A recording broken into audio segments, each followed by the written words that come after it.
Hello friends, welcome to Amit Sharma academy. Home guard के लिए ये एक RW की बुक है जो अंकित भाटी सर की है। काफ़ी अच्छी बुक है। इसके लिए मैंने एक पार्ट करा दिया है हिस्ट्री का। पूरा मैराथन क्लास कराया हुआ है। आप चैनल पे जाके एक बार देख लीजिएगा। बाकी इसकी PDF के लिए आप टेलीग्राम चैनल ज्वाइन कर सकते हैं। और आज देखेंगे हिस्ट्री वाला के बाद में जो आएगा आपका जियोग्राफी का पार्ट। ठीक है, तो ये आपका थियोरेटिकल क्लास है, जियोग्राफी की है। इसके बाद एक बुक लाएंगे जिसमें आपको PYQ क्वेश्चंस मिलेंगे। आप ये बुक कर लीजिए और एक PYQ की, बस आपका आराम से होम गार्ड का पेपर निकल जाएगा। ठीक है, तो आज चलिए स्टार्ट करते हैं जो ज्योग्राफी का है। तो ये भी मैराथन क्लास रहेगी ज्योग्राफी की, भारत का भूगोल जो इसमें आपका 30 से लेकर 48 तक इसमें पेजेस हैं। और इसके बाद देखिए भारत का इतिहास का भी मैंने जो वीडियो कराया है उसी में MCQ क्वेश्चन भी है। ठीक है, तो उसके बाद में पूछे गए तो वो भी एक वीडियो बना देंगे। इसी में भारत का भूगोल में भी क्वेश्चन आंसर्स हैं लास्ट में, वो भी हम करा देंगे। तो अगर वीडियो अच्छा लगे तो प्लीज़ चैनल को सब्सक्राइब कीजिएगा और हो सके तो एक हाइप वाला बटन होता है वो हाइप दबाइएगा। और चलिए स्टार्ट करते हैं। ये दूसरा चैप्टर है। सबसे पहले देखते हैं सौरमंडल जो सोलर सिस्टम है। सभी ने पढ़ा होगा ये थोड़ा सा क्लासेस में। देखिए इसमें आपके सूर्य के चारों ओर चक्कर लगाने वाले जो विभिन्न ग्रहों, क्षुद्र ग्रहों, धूमकेतुओं, उल्काओं तथा अन्य आकाशीय पिंडों के समूह को सौरमंडल कहते हैं। और देखिए आपके जो ग्रह हैं वो 8 हैं। ठीक है, प्लूटो था जो पहले, उसे निकाल दिया गया था कक्षा से। देखिए सौरमंडल की खोज कॉपरनिकस ने की थी। सूर्य के केंद्र का तापमान 15 मिलियन डिग्री सेल्सियस होता है। ठीक है, ये आपके इसका कोरोना एक भाग होता है, उसी का होता है। देखिए इसको मंदाकिनी की परिक्रमा करने में 25 करोड़ वर्ष लगते हैं, जिसे ब्रह्मांड वर्ष कहते हैं। देख सकिए सूर्य अपने अक्ष पर पूर्व से पश्चिम की ओर घूमती है। ठीक है, तो ये आप याद रखिएगा, पूर्व से पश्चिम की ओर कौन सी घूमती है? जो सूर्य है अपने अक्ष पर घूमता है। सूर्य की जो ऊर्जा का स्रोत है नाभिकीय संलयन। ठीक है, एक नाभिकीय विखंडन होता है, एक नाभिकीय संलयन होता है। तो नाभिकीय ये संलयन है, याद रखिएगा। नाभिकीय संलयन की जो क्रिया होती है इनके सूर्य की ऊर्जा का स्रोत होता है। सूर्य के प्रकाश को पृथ्वी तक पहुंचने में लगभग मतलब 8 मिनट और 20 सेकंड। ठीक है, तो इस तरीके से लिखा होगा 1 मिनट में आपके 60 सेकंड होते हैं। ठीक है, तो 480 सेकंड ये हो गए और ये आपका 20 सेकंड इसमें जोड़ देंगे तो ये हो जाएगा आपका 500 के करीब जो है सेकंड्स हो जाएंगे। ठीक है, देख सकिए सूर्य हमारी पृथ्वी से 109 गुना बड़ा है, यानी लगभग 100 पृथ्वी मतलब सूर्य में समा सकती है। अब देखिए सूर्य के बाद पृथ्वी का सबसे निकट का तारा प्रॉक्सिमा सेंचुरी है। ठीक है, तारा भी पूछा जाता है, जो अल्फा सेंचुरी समूह का एक तारा है जो पृथ्वी से लगभग 4 प्रकाश वर्ष दूर है। और ये जो सूर्य है वो भी एक प्रकार का तारा ही है। तो जो निकट है सबसे भाई, जो पृथ्वी के सबसे निकट है सूर्य के बाद में, क्योंकि सूर्य पहले है उसके बाद आता है प्रॉक्सिमा सेंचुरी। और जो अल्फा सेंचुरी समूह का एक तारा है जो पृथ्वी से लगभग 4 प्रकाश वर्ष दूर है। जैसे कि तारों का रंग, तापमान एवं उम्र के बारे में जानते हैं। तो देखिए तारों के रंग से उसके तापमान का ज्ञात होता है। तो याद रखिएगा ये ऐसे क्वेश्चन पूछ लेता है। तारों द्वारा मुक्त ऊष्मा के आधार पर उनकी उम्र ज्ञात की जा सकती है। देखिए नीला एवं सफेद है तो युवा तारा है, मतलब आद्य तारा है, मतलब नया तारा है। आद्य मीन्स जो सबसे पहला हो। नारंगी है तो प्रौढ़ है, प्रौढ़ मतलब जो बीच का है, मतलब उसकी एज जो है मतलब मध्य में है। और लाल अगर तो वो वृद्ध है। ठीक है, तो देखिए अंततः विस्फोट के बाद तारे की मृत्यु हो जाती है या वह कृष्ण विवर यानी ब्लैक होल बन जाता है। तो ब्लैक होल की परिकल्पना आपने सुनी होगी। जैसे कि पुच्छल तारे की पूंछ जो होती है हमेशा सूर्य के विपरीत दिशा में होती है। सौरमंडल के छोर पर बहुत ही छोटे छोटे अरबों पिंड मौजूद हैं जो धूमकेतु या पुच्छल तारे कहलाते हैं। सौरमंडल के बिल्कुल छोर में, तो उसे क्या बोलते हैं? इसे बोलते हैं धूमकेतु या पुच्छल तारे। और ये आपके पुच्छल तारे की जो पूंछ होती है वो सूर्य के विपरीत दिशा में होती है। जिस तरफ सूर्य होगा उसके उल्टी साइड में होगी। धूमकेतु की पूंछ हमेशा सूर्य से दूर होती है, हुई दिखाई देती है क्योंकि वो दूर जाता है ना। जैसे कि हैली नामक एक पुच्छल तारा जो 76 वर्ष बाद दिखाई देता है। ये क्वेश्चन, ये जो पॉइंट है ये कई बार हर बुक में मिलेगा आपको। तो 76 वर्ष बाद दिखाई देता है। ये अंतिम बार 1986 में दिखाई दिया था, अगली बार ये 2062 में दिखाई देगा। तो ये पुच्छल तारा क्या है, ऐसे पूछेगा पुच्छल तारा। ये जो आपका हैली जो नामक एक तारा है वो क्या है, तो ये पुच्छल तारा है। अब देखते हैं इसमें ग्रह जो आपके प्लेनेट है। तो प्लेनेट ये ग्रह का खगोलीय पिंड है और जो हमें निम्न शर्तों को पूरा करता है। मतलब ग्रह होने की शर्तें क्या है?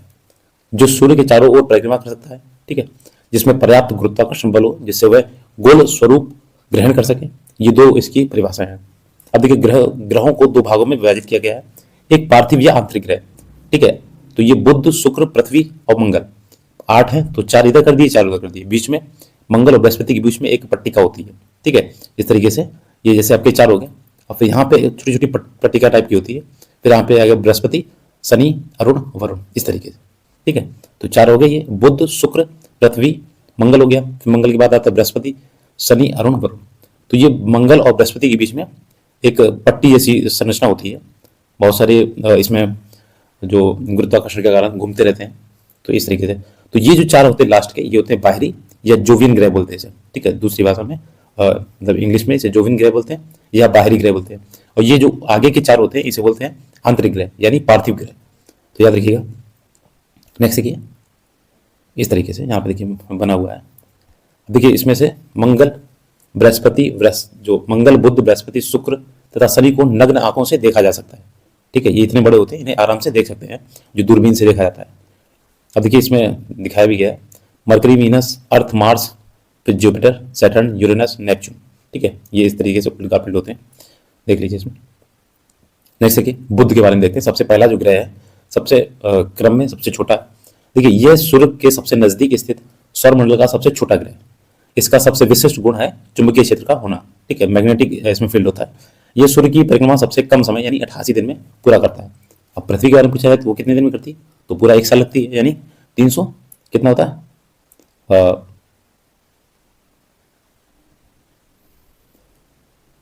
65, एक होता है 66। ठीक है, एक होता है 366। जो 366 होता है जब 4 साल बाद में एक दिन जब बढ़ता है, जो फरवरी में 28 से 29 हो जाती है। ठीक है, तो ये 4 साल में होता है, ये लीप ईयर होता है। ये साधारण ईयर होता है 365 दिन का। तो 365 दिन लगते हैं एक मतलब परिक्रमा करने में। अब सोचिए कि ये जो बुध है ये 88 दिन में सिर्फ पूरा कर लेता है, तो कितना नजदीक होगा। तो ये ग्रह सूर्य के 2 घंटे पहले दिखाई देता है, मतलब सूर्य निकलने से 2 घंटे पहले दिखता है। अगर आसमान में देखेंगे तो 2 घंटे पहले दिखाई पड़ेगा। इसका तापांतर सभी ग्रहों में सबसे अधिक होता है। अधिक इसलिए होगा क्योंकि यहाँ पे सूर्य के पास सबसे पास ही में तापांतर क्या होता है, ताप में अंतर। मतलब मान लीजिए सुबह बहुत ज्यादा धूप थी फिर एकदम ठंडा हो गया, इस तरीके से तापांतर। इस ग्रह पर क्लोरियस बेसिन पाया जाता है। अब देखिए नोट देना, इसमें नोट दिया है बुध तथा शुक्र ऐसे ग्रह हैं जिनका कोई उपग्रह नहीं है। तो पूछा जाता है किसके उपग्रह नहीं। उपग्रह क्या होते हैं, जो काल्पनिक होते हैं। ठीक है, और एक जो आपके प्राकृतिक होते हैं, एक होते हैं मानव निर्मित। देखिए शुक्र, वीनस, इसके बाद में वीनस आया। ये पृथ्वी का सबसे छोटा निकटतम ग्रह है, सॉरी सबसे निकटतम ग्रह, छोटा नहीं है, ये सबसे निकटतम ग्रह है पृथ्वी के। और ये सबसे चमकीला ग्रह है तथा ये सबसे गर्म ग्रह है। इसे सांझ का तारा, भोर का तारा और पृथ्वी की बहन ग्रह या भंगनी ग्रह, बहुत सारे नाम है इसके। सांझ का तारा, भोर का तारा, पृथ्वी की बहन, पृथ्वी की भंगनी। ठीक, बहन भंगनी ये भी होता है क्योंकि ये शाम को पश्चिम दिशा में तथा सुबह को पूर्व दिशा में दिखाई देता है, इसलिए इसे बोलते हैं भोर का तारा। इससे नेक्स्ट देखिए, इसे पृथ्वी की बहन अथवा जुड़वा ग्रह भी कहते हैं क्योंकि ये घनत्व, आकार एवं व्यास में पृथ्वी के समान है। अब देखिए शुक्र और अरुण। ठीक है, आगे का दूसरा नंबर। ठीक है, ये है और पीछे का दूसरा नंबर। ये जो 2 ग्रह हैं इस तरीके के, तो ये क्या है कि शुक्र और अरुण की परिक्रमा जो है, परिक्रमा दिशा है वो विपरीत होती है, पूर्व से पश्चिम की ओर परिक्रमा करते हैं, अर्थात दक्षिणावर्त होती है। जबकि सभी ग्रह जो बचे हुए हैं वो पश्चिम से पूर्व की ओर होते हैं, यानी अपनी पृथ्वी जो है पश्चिम से पूर्व की ओर गति करती है। ठीक है, वामावर्त घूमती है। तो केवल आपको याद रखना है शुक्र के बाद आता है, बुध के बाद आता है शुक्र, और लास्ट में अरुण, वरुण। तो अरुण जो होता है, अरुण और ये आपका शुक्र, ये क्या करते हैं, पूर्व से पश्चिम की ओर परिक्रमा करते हैं। देख सकते हैं पृथ्वी के बारे में, अपनी पृथ्वी के बारे में। तो देखिए पृथ्वी आकार में 5वां सबसे बड़ा ग्रह है तथा पार्थिव ग्रहों में सबसे बड़ा है। वहीं सूर्य से दूरी के क्रम में 30 स्थान पर आता है। ठीक है, पृथ्वी सौरमंडल का एकमात्र ऐसा ग्रह है जिस पर जीवन है। इसका एकमात्र प्राकृतिक उपग्रह क्या है, चंद्रमा। प्राकृतिक उपग्रह है जो मतलब पहले से ही है। और काल्पनिक क्या होते हैं, जो मानव निर्मित है। जैसे हम लोग क्या करते हैं, सैटेलाइट वगैरह लगाते हैं इंटरनेट के लिए, तो ये ऊपर आप मतलब जो अंतरिक्ष में घूमती रहती है क्योंकि वायुमंडल है नहीं, तो वहाँ ऐसे घूमती रहती हैं। अब ये जो सैटेलाइट होती है इसमें क्या लगा होता है कि इन्हें ऊर्जा मिलती है, तो इसमें सोलर प्लेटें लगी होती हैं जो सूर्य की वजह से चार्ज होती रहती हैं। ठीक है, तो ऐसी सैटेलाइट्स बहुत सारी नासा लगाती है, इसरो लगाती है, हर देश की अपनी अपनी सैटेलाइट होती है। वर्तमान में पृथ्वी की औसत आयु जो है 4.5 अरब वर्ष मानी गई है। ठीक है, इतनी इसकी आयु है। अब देखिए पृथ्वी अपने अक्ष पर 23.5 डिग्री पर झुकी हुई है। ये ध्रुवों के पास थोड़ी चपटी है होने के कारण इसके आकार को भूआब यानी जियोइड कहते हैं। ठीक है, तो ये क्या है, ध्रुवों पर चपटी है। तो पृथ्वी बिल्कुल गोल नहीं है, जैसे आपने अंडा देखा है इस तरीके से ओवल टाइप का, तो ये होता है जियोइड यानी भूआब। लास्ट मतलब किनारों से पतली है थोड़ी और बीच में मोटी है, इस तरीके से पृथ्वी है। जैसे कि ये अपने अक्ष पर पश्चिम से पूर्व की ओर घूमती है। कितने मतलब इसकी स्पीड क्या है, तो 1610 किलोमीटर प्रति घंटा, यानी कि 1 घंटे में 1610 किलोमीटर घूमती है। इस तरीके से समझिएगा मैथ के हिसाब से। 1 घंटा में 1610 किलोमीटर घूम जाती है, कि चाल से 23 घंटे 56 मिनट और 4 सेकंड में पूरा चक्कर लगाती है। इसे घूर्णन या दैनिक गति भी कहते हैं। तो ये पृथ्वी जब अपने अपने अक्ष पे घूमती है इस तरीके से जो घूमती है, तो क्या करती है कि 23 घंटे 56 मिनट और 4 सेकंड में एक चक्कर पूरा करती है। ठीक है, तो ये होती है इसकी घूर्णन गति। एक होती है परिक्रमण गति। परिक्रमण गति जो होती है सूरज की चारों ओर घूमती है, तो वो 365 या 366 दिन लगते हैं उसको। ठीक है, तो 24 घंटे बोलते हैं हम लोग, लेकिन 24 घंटे नहीं होते हैं, उसमें 4 मिनट का अंतर होता है। ठीक है, 56 मिनट और 4 सेकंड का, तो इसमें लगभग आपके 56 सेकंड, 3 मिनट और 56 सेकंड का अंतर होता है। 3 मिनट और 56 सेकंड का, तो यही धीरे धीरे बढ़ता चला जाता है, तो 4 साल में एक दिन बन जाता है। ठीक है, नेक्स्ट देखिए, इतना आप डिटेल नहीं जाना।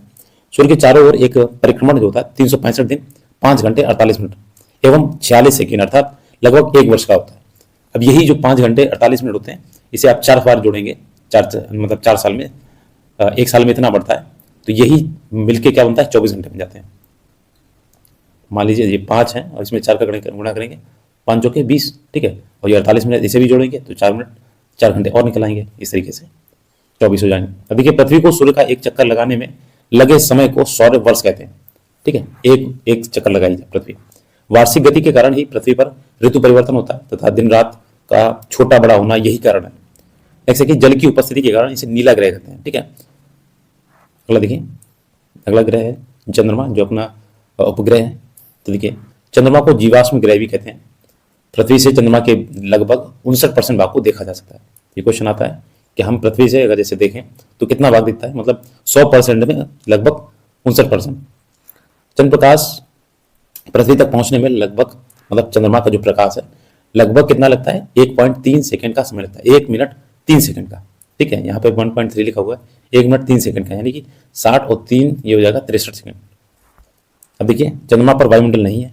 चंद्रमा पर पृथ्वी के बीच की औसतन दूरी लगभग 3,84,400 किलोमीटर है। अगला देखिए, चंद्रमा पृथ्वी के अक्ष के लगभग समानांतर है। इसका परिक्रमण पथ भी दीर्घ वृत्ताकार है। नेक्स्ट देखिए, पृथ्वी की परिभ्रमण तथा परिक्रमण अवधि लगभग 27 दिन 8 घंटे है।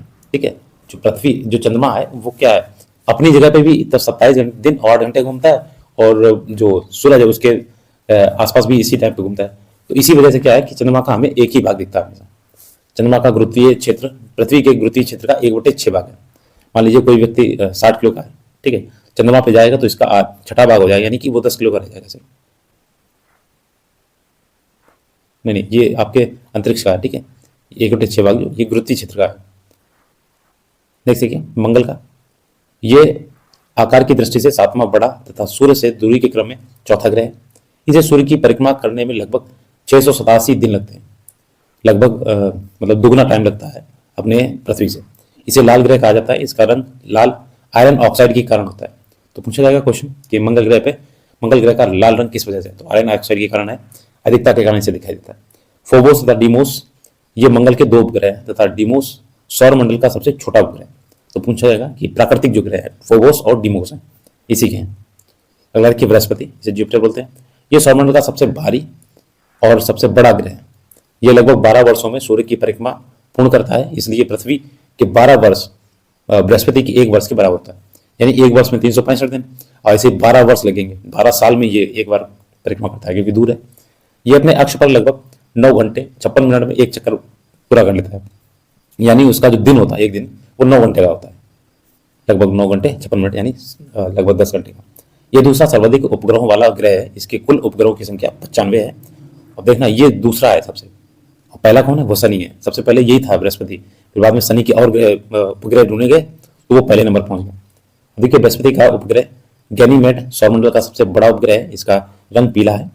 बृहस्पति ग्रह को दीर्घकाय गैस ग्रह या गैस दानव के रूप में जाना जाता है। अगला देखिए, शनि, जो शनि सैटर्न है, ये आकार में दूसरा सबसे बड़ा ग्रह है तथा सूर्य से दूरी के क्रम में 6वें स्थान पर आता है। शनि के चारों ओर वलय यानी मोटी प्रकाश की कुंडली है, जिनकी संख्या कितनी है, 7। ये संख्या भी पूछी जाती। टाइटन जो है शनि का उपग्रह है, जो सौरमंडल का दूसरा सबसे बड़ा ग्रह है। सबसे पहला कौन सा था, ये जो अभी आपके बृहस्पति में था, बृहस्पति में था कौन सा, गैनीमेड। जो गैनीमेड था वो सबसे बड़ा था उपग्रह। इसके बाद आता है इसका टाइटन ग्रह यानी शनि का। अगला देखिए, अब देखते हैं, ये टाइटन जो उपग्रह है पृथ्वी के समान वायुमंडल का है। इसके अंदर जो मतलब पृथ्वी के समान वायुमंडल है, यानी कि यहाँ पे जीवन संभव है। देखिए शनि ग्रह के उपग्रहों की संख्या जो है 274 है, सबसे ज़्यादा। पहले शनि ग्रह जो था वो दूसरे नंबर पर आता था, सबसे पहले था बृहस्पति ग्रह। लेकिन अभी क्या हुआ, मार्च 2025 में, मार्च 2025 में जो करंट अफेयर में ये आया था क्लास में कि ये 274 इसके लगभग उपग्रह खोजे गए।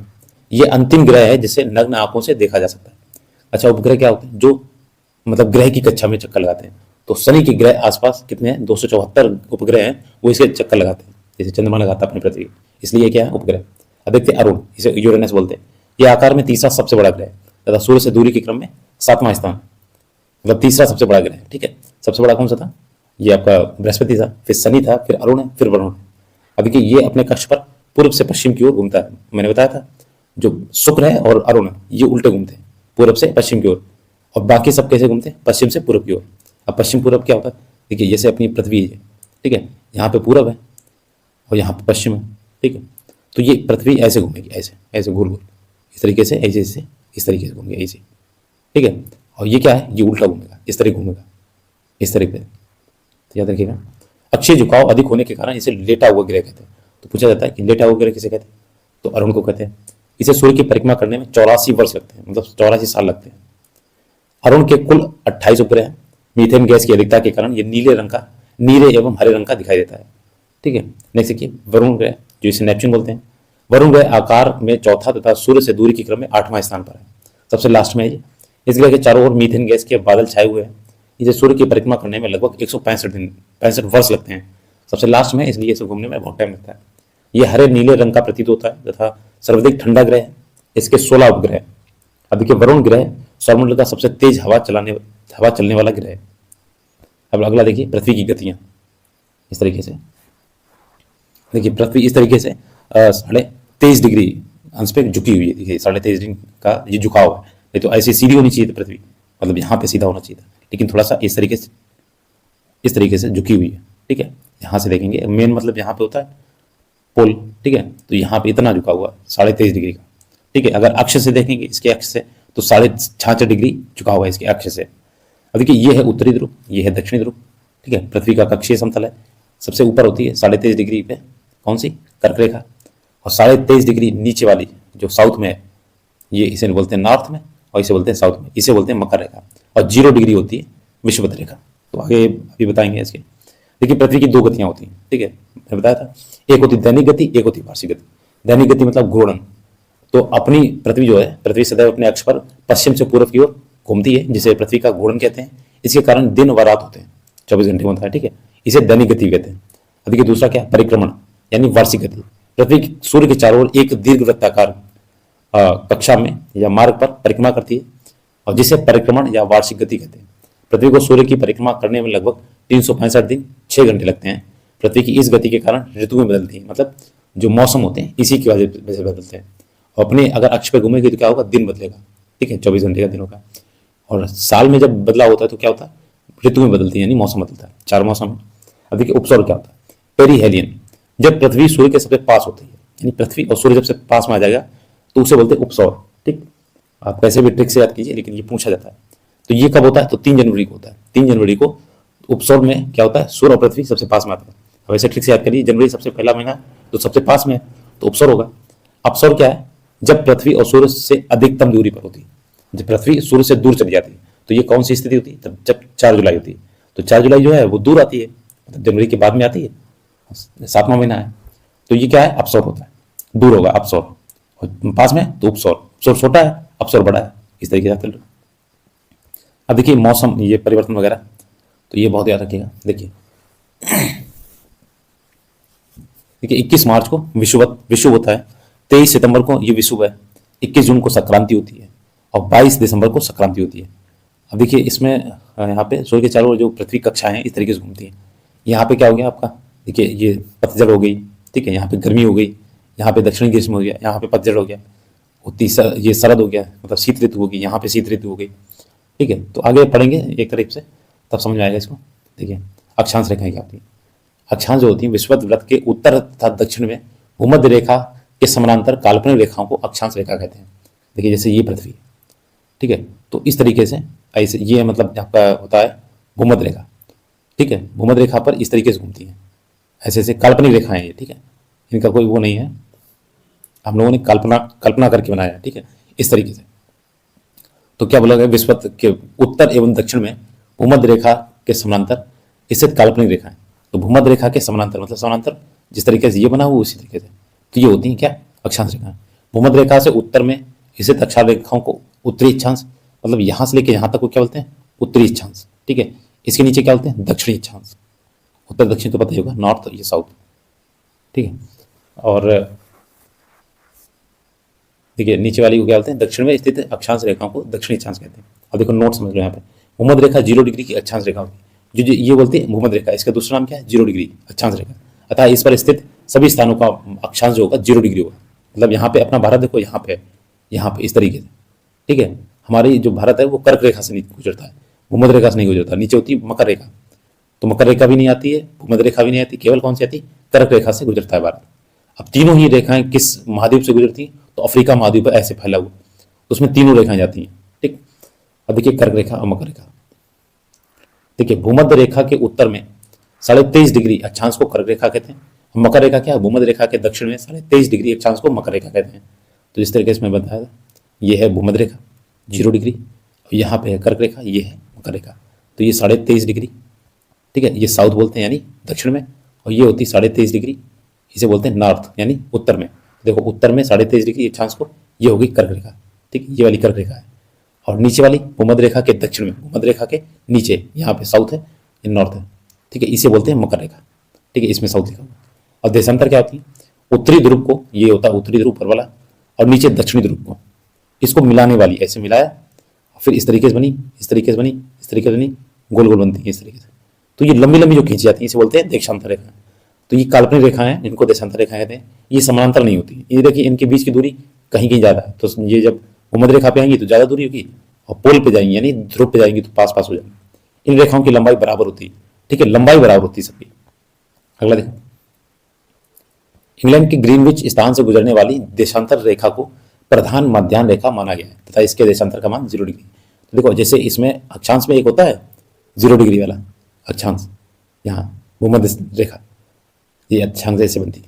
इसी तरीके से एक जो होता है आपका देशांतर रेखा, तो कहीं ना कहीं से तो बीच से गई होगी ना देशांतर रेखा, तो जहां से गई है वो इंग्लैंड से गई है। यहाँ पे मान लो इंग्लैंड है, तो इसे क्या बोला गया, इसे 0 डिग्री बोल दिया गया, ठीक है। फिर इसके ऐसे इस तरीके से बनाया गया है, ठीक है। ये तो ये 0 डिग्री है बीचों बीच में, तो इसे एक काल्पनिक रेखा मान दी गई है। इसी से क्या होता है, टाइम जो हम लोग देखते हैं घड़ियों में, टाइम का पूरे जो विश्व में चलता है टाइम, इसी से चलता है, ठीक है। अब देखो इसे, इस देशांतर को 0 डिग्री माना गया है। देशांतर से दूसरे देशांतर के बीच समय अंतराल 4 मिनट का होता है, यानी कि जब हम ऐसे ऐसे चलते हैं इस तरीके से, इस तरीके से एक इससे गए तो 4 मिनट का अंतर होता है, ठीक है। ऐसे ही भारत में देखा होगा, अरुणाचल प्रदेश और गुजरात, जैसे अरुणाचल प्रदेश इस तरीके से यहाँ पे है और गुजरात यहाँ पे, तो 2 घंटे का अंतर होता है इसमें। मतलब 2 घंटे पहले यहाँ पे सूरज निकलेगा, फिर इसके बाद में 2 घंटे बाद यहाँ पे गुजरात में दिखेगा। अब देखिए इनके बीच की दूरी को क्या बोलते हैं, गोरे कहा जाता है। जो 4 मिनट का अंतर होता है, इनके बीच की दूरी को क्या बोलते हैं, गोरे कहा जाता है। अब देखो कर्क संक्रांति क्या होती है जब कर्क संक्रांति 21 जून को सूर्य कर्क रेखा पर लंबवत पड़ता है तो इसे कर्क संक्रांति कहते हैं। इस दिन उत्तरी गोलार्ध में सबसे बड़ा दिन होता है। तो मैंने अभी बताया था आपको कि बीच में भूमध्य रेखा है, ये है कर्क रेखा, ये है मकर रेखा, ठीक है। 23.5 डिग्री ये होती है उत्तर में, ठीक है, उत्तर या बोल दो नॉर्थ बोल दो। तो इसमें जब सूरज की, जब जैसे मान लीजिए सूरज ये है, ठीक है, ये सूरज है, तो इसकी जब किरणें इसमें पड़ेंगी, इसमें सीधी सीधी कर्क रेखा पर, तो कर्क संक्रांति होगी, ठीक है। इसे बोलते कर्क संक्रांति। जब इसमें सीधी पड़ेंगी मतलब सूरज जब नीचे आ जाएगा, तो ये मकर रेखा पे करेंगे, 22 दिसंबर को पड़ती हैं, तो मकर रेखा पर लंबवत पड़ती है, तो इस दिन मकर संक्रांति होती है। और इस दिन क्या होता है, दक्षिणी गोलार्ध में सबसे बड़ा दिन है भाई। इसमें जब पड़ेंगी तो धूप ज्यादा लगेगी और दिन बड़ा होगा, और यहाँ पे क्या होगा, रात छोटी होगी। और जब इस पे 21 जून पे इस पे पड़ेंगी कर्क रेखा पे, तो यहाँ पे नीचे वाले हिस्से पे दिन छोटा होगा और यहाँ ऊपर वाले हिस्से पे बड़ा होगा, मतलब जिस पे पड़ेंगी वो बड़ा होगा दिन, ये यार। अब बचा विषुव। विषुव मतलब भाई 0 डिग्री वाला, 0 डिग्री भूमध्य रेखा, ठीक है। तो इस पे क्या होता है, ये पृथ्वी पर वह स्थिति है जब सूर्य की किरणें विषुवत रेखा पर मतलब बीचों बीच में पड़ती है, जैसे ये वाला बीच जैसा, और सूरज यहाँ पे बीचों बीच में आ गया, तो इस पे यहाँ पे गिर रही है सूरज की रोशनी, तो लंबा पड़ती है, तब संपूर्ण पृथ्वी पर दिन एवं रात बराबर होते हैं। ये कब होता है, तो 23 सितंबर और 21 मार्च, 2 दिन ऐसे हैं, 23 सितंबर और 21 मार्च को ये स्थिति होती है। इसे क्रमशः शरद विषुव तथा वसंत विषुव कहते हैं। तो ये 2 दिन होता है पूरे साल में, 2 दिन। यहाँ पे ये कर्क रेखा है, ये मकर रेखा, बीच में विषुव 0 डिग्री या देशांतर अक्षांश रेखा बोलते हैं, ठीक है। तो यहाँ पे क्या होता है, 2 दिन 23 सितंबर और 21 मार्च को सीधी किरणें पड़ती हैं। ठीक है, तो पूरे पृथ्वी पर दिन और रात बराबर होते हैं, मतलब ना दिन बड़ा होगा ना रात बड़ी। तो 21 जून याद रखिए, 22 दिसंबर याद रखिए, 23 सितंबर याद रखिए, 21 मार्च याद रखिए। अगला देखिए नोट, पृथ्वी के अपने अक्ष पर झुके होने के कारण दिन व रात छोटा एवं बड़ा होता है, याद रखिएगा। नेक्स्ट देखते हैं सूर्य ग्रहण, सोलर एक्लिप्स बोलते हैं इसे। जब कभी दिन के समय सूर्य पर पृथ्वी के बीच में चंद्रमा आ जाता है तो उसे सूर्य ग्रहण कहते हैं। मतलब पृथ्वी ये है, ये अर्थ है, और इसमें क्या है, यहाँ पे सन है, इसके बीच में क्या आ गया, मून आ गया, तो इसे क्या बोलते हैं, सूर्य ग्रहण। ठीक है, जब सूर्य का एक भाग छिप जाता है तो उसे आंशिक सूर्य ग्रहण कहते हैं। जब पूरा सूर्य कुछ समय के लिए छिप जाता है तो उसे पूर्ण सूर्य ग्रहण कहते हैं। पूर्ण सूर्य ग्रहण हमेशा अमावस्या के दिन होता है। अधिकतम एक वर्ष में 5 सूर्य ग्रहण होते हैं, एक साल में 5 सूर्य ग्रहण होते हैं। नेक्स्ट देखिए चंद्र ग्रहण। तो देखिए जब सूर्य एवं चंद्रमा के बीच में पृथ्वी आ जाती है, मान लो यहाँ पे सन है और यहाँ पे ये मून है, इसके बीच में क्या आ गई, अर्थ आ गई। ठीक, ये है अर्थ। सूर्य तो एक ही जगह पे है, ठीक है, ये पृथ्वी इसके आसपास घूम रही। अब ये जो मून है मतलब चंद्रमा है, ये पृथ्वी के आसपास घूमता है ऐसे से, तो ये मान लो यहाँ से उठ के यहाँ पे आ गया, तब ये क्या होता है, चंद्र ग्रहण होता है। अब देखिए एक वर्ष में अधिकतम 3 बार चंद्र ग्रहण होता है, और सूर्य ग्रहण कितनी बार होता है, 5 बार। अब देखिए अंतर्राष्ट्रीय तिथि रेखा, 180 डिग्री देशांतर को अंतर्राष्ट्रीय तिथि रेखा कहा जाता है, क्योंकि इस रेखा के दोनों ओर तिथियों में एक दिन का अंतर है। इस रेखा के पूर्व की ओर जाने पर एक दिन बढ़ जाता है, व पश्चिम की ओर जाने पर एक दिन घट जाता है। तो मैंने जैसे बताया था, ये है आपकी, ये 0 डिग्री है मान लो, ठीक है, यहाँ पे देशांतर रेखा, तो इसे क्या बोलते हैं, 180 डिग्री देशांतर को अंतर्राष्ट्रीय तिथि रेखा माना गया है। और ये ग्रीनविच से होकर गुजरती है, जो इंग्लैंड में है। तो यहाँ पे क्या है, इसे एक काल्पनिक रेखा माना गया है। तो जब आप पूर्व की ओर बढ़ेंगे यानी इस तरफ, तो क्या होगा, एक दिन बढ़ेगा, और इधर जाएंगे पीछे पश्चिम की ओर, तो क्या होगा, एक दिन घट जाएगा। अगला देखिए, ये देखिए पूरा भारत का नक्शा बना हुआ है, ठीक है। अब यहाँ पे देखिए, ये आपके इंदिरा कॉल, इंदिरा पॉइंट, ये सब दिया गया है, ठीक। और यहाँ पे देखते हैं, देखिए ये गुजरात है, ठीक है, और ये आपका अरुणाचल प्रदेश किबुथु। तो यहाँ पे 68 डिग्री 7 मिनट इसका जो देशांतर ये पॉइंट है, और यहाँ पे 97 डिग्री देखो 25 मिनट। तो सबसे पूर्वी बिंदु अगर पूछा जाए, भारत का सबसे पूर्व में कौन सा ऐसा पॉइंट है जहाँ सबसे लास्ट में, तो किबुथु है, अरुणाचल प्रदेश में पूर्वी बिंदु है। और दक्षिण में कौन सा है, तो गुहार मोती या गुहार माता बोलते हैं, गुजरात में है, पश्चिमी बिंदु सबसे लास्ट में।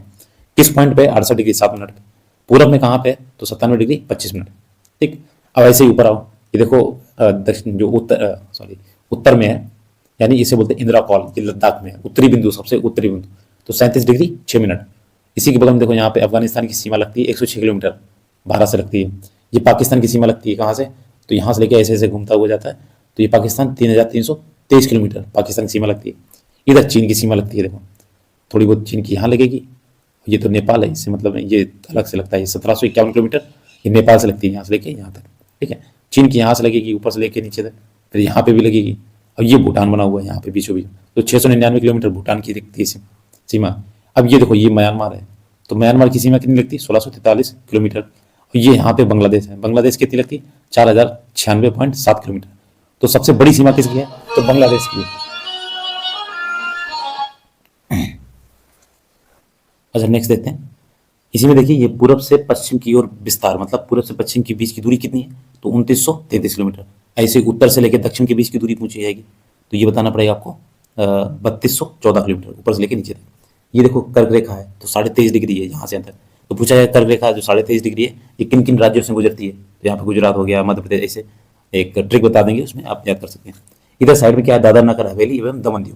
पहले दोनों अलग लगते हैं, दादर नगर हवेली अलग थी और दमन दीव अलग थे, तो एक साथ बना दिया गया इनको, ठीक है। इसके बाद आती है ये बंगाल की खाड़ी, और इसके नीचे आता है आपका अंडमान निकोबार, ठीक है। मैप को ये है आप अपने मतलब डाउनलोड कर लीजिए फ़ोन में, तो अच्छे से याद होगा उसमें। ये देखो अरब सागर, यहाँ तटीय रेखा है 11,098.81 किलोमीटर। ये लक्षद्वीप है, यहाँ पे एक द्वीप है। पाक जल संधि है, देखो सबसे नीचे वाला जो बताया था मैंने, ये पॉइंट है कन्याकुमारी का, तो 8 डिग्री 4 मिनट में है। केप कमोरियन इसे बोलते हैं, भारत की मुख्य भूमि है, का दक्षिणतम बिंदु कौन सा है, कन्याकुमारी। और मतलब मुख्यतम जो भूमि है, जो सबसे लास्ट में भूमि जुड़ी हुई है। लेकिन एक और पूछता है, भारत का दक्षिणतम बिंदु मतलब सबसे दूर कौन है, तो ये इंदिरा पॉइंट, ग्रेट निकोबार, मतलब ये पास में थोड़ा, ये सबसे दूर है, क्योंकि ये मुख्य भूमि नहीं है। क्योंकि यहाँ पे देखो, ऐसे देखते हैं, ये देखो ये यहाँ पे टूटा फूटा है, यहाँ पे पूरा महासागर है, फिर बाद में थोड़ा बना, फिर थोड़ा बना, फिर थोड़ा बना, इस तरीके से। तो अगर पूछे कि मुख्य भूमि कौन सी है, भारत की दक्षिणतम मुख्य भूमि कौन सी है, तो कन्याकुमारी है 8 डिग्री 4 मिनट पे। और पूछे भारत का दक्षिणतम बिंदु कौन सा है, तो ये इंदिरा पॉइंट, ग्रेट निकोबार द्वीप, ठीक है, 6 डिग्री 4 मिनट, याद रखिएगा। अब देखो इसमें से जो भी पॉइंट बनते हैं वो देखते हैं। देखो इसमें बोला गया है भारत के पड़ोसी देश कौन कौन से हैं?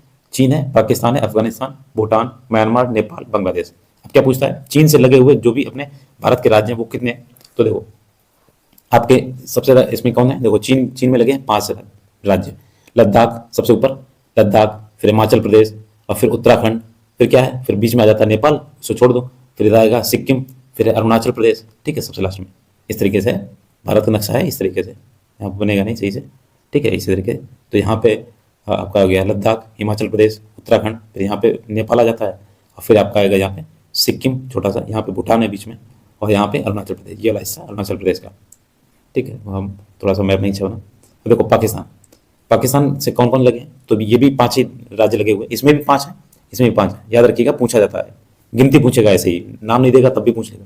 देखो सबसे पहले आएगा, सबसे पहले ऊपर क्या है, जम्मू कश्मीर, ठीक है, फिर आएगा पंजाब, फिर आएगा राजस्थान, फिर आएगा गुजरात, और ये ऊपर लद्दाख, यहाँ पे बताना भूल गए, सबसे पहले लद्दाख आएगा, यहाँ पे लद्दाख है, ठीक है, थोड़ा सा ऐसा, और फिर ये आपका जम्मू कश्मीर, और फिर आएगा आपका पंजाब, राजस्थान, और ये यहाँ पे गुजरात, ठीक है। तो 5 राज्य।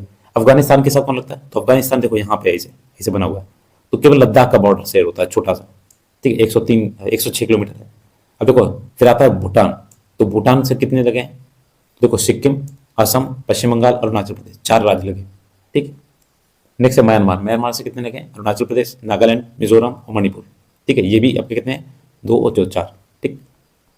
नेक्स्ट है नेपाल, नेपाल से देखिए कौन कौन से लगे हैं, जो नेपाल ऐसे बना हुआ है इस तरीके से, यहाँ पे ऐसे बना हुआ है, ठीक है, इसके नीचे क्या है, उत्तर प्रदेश।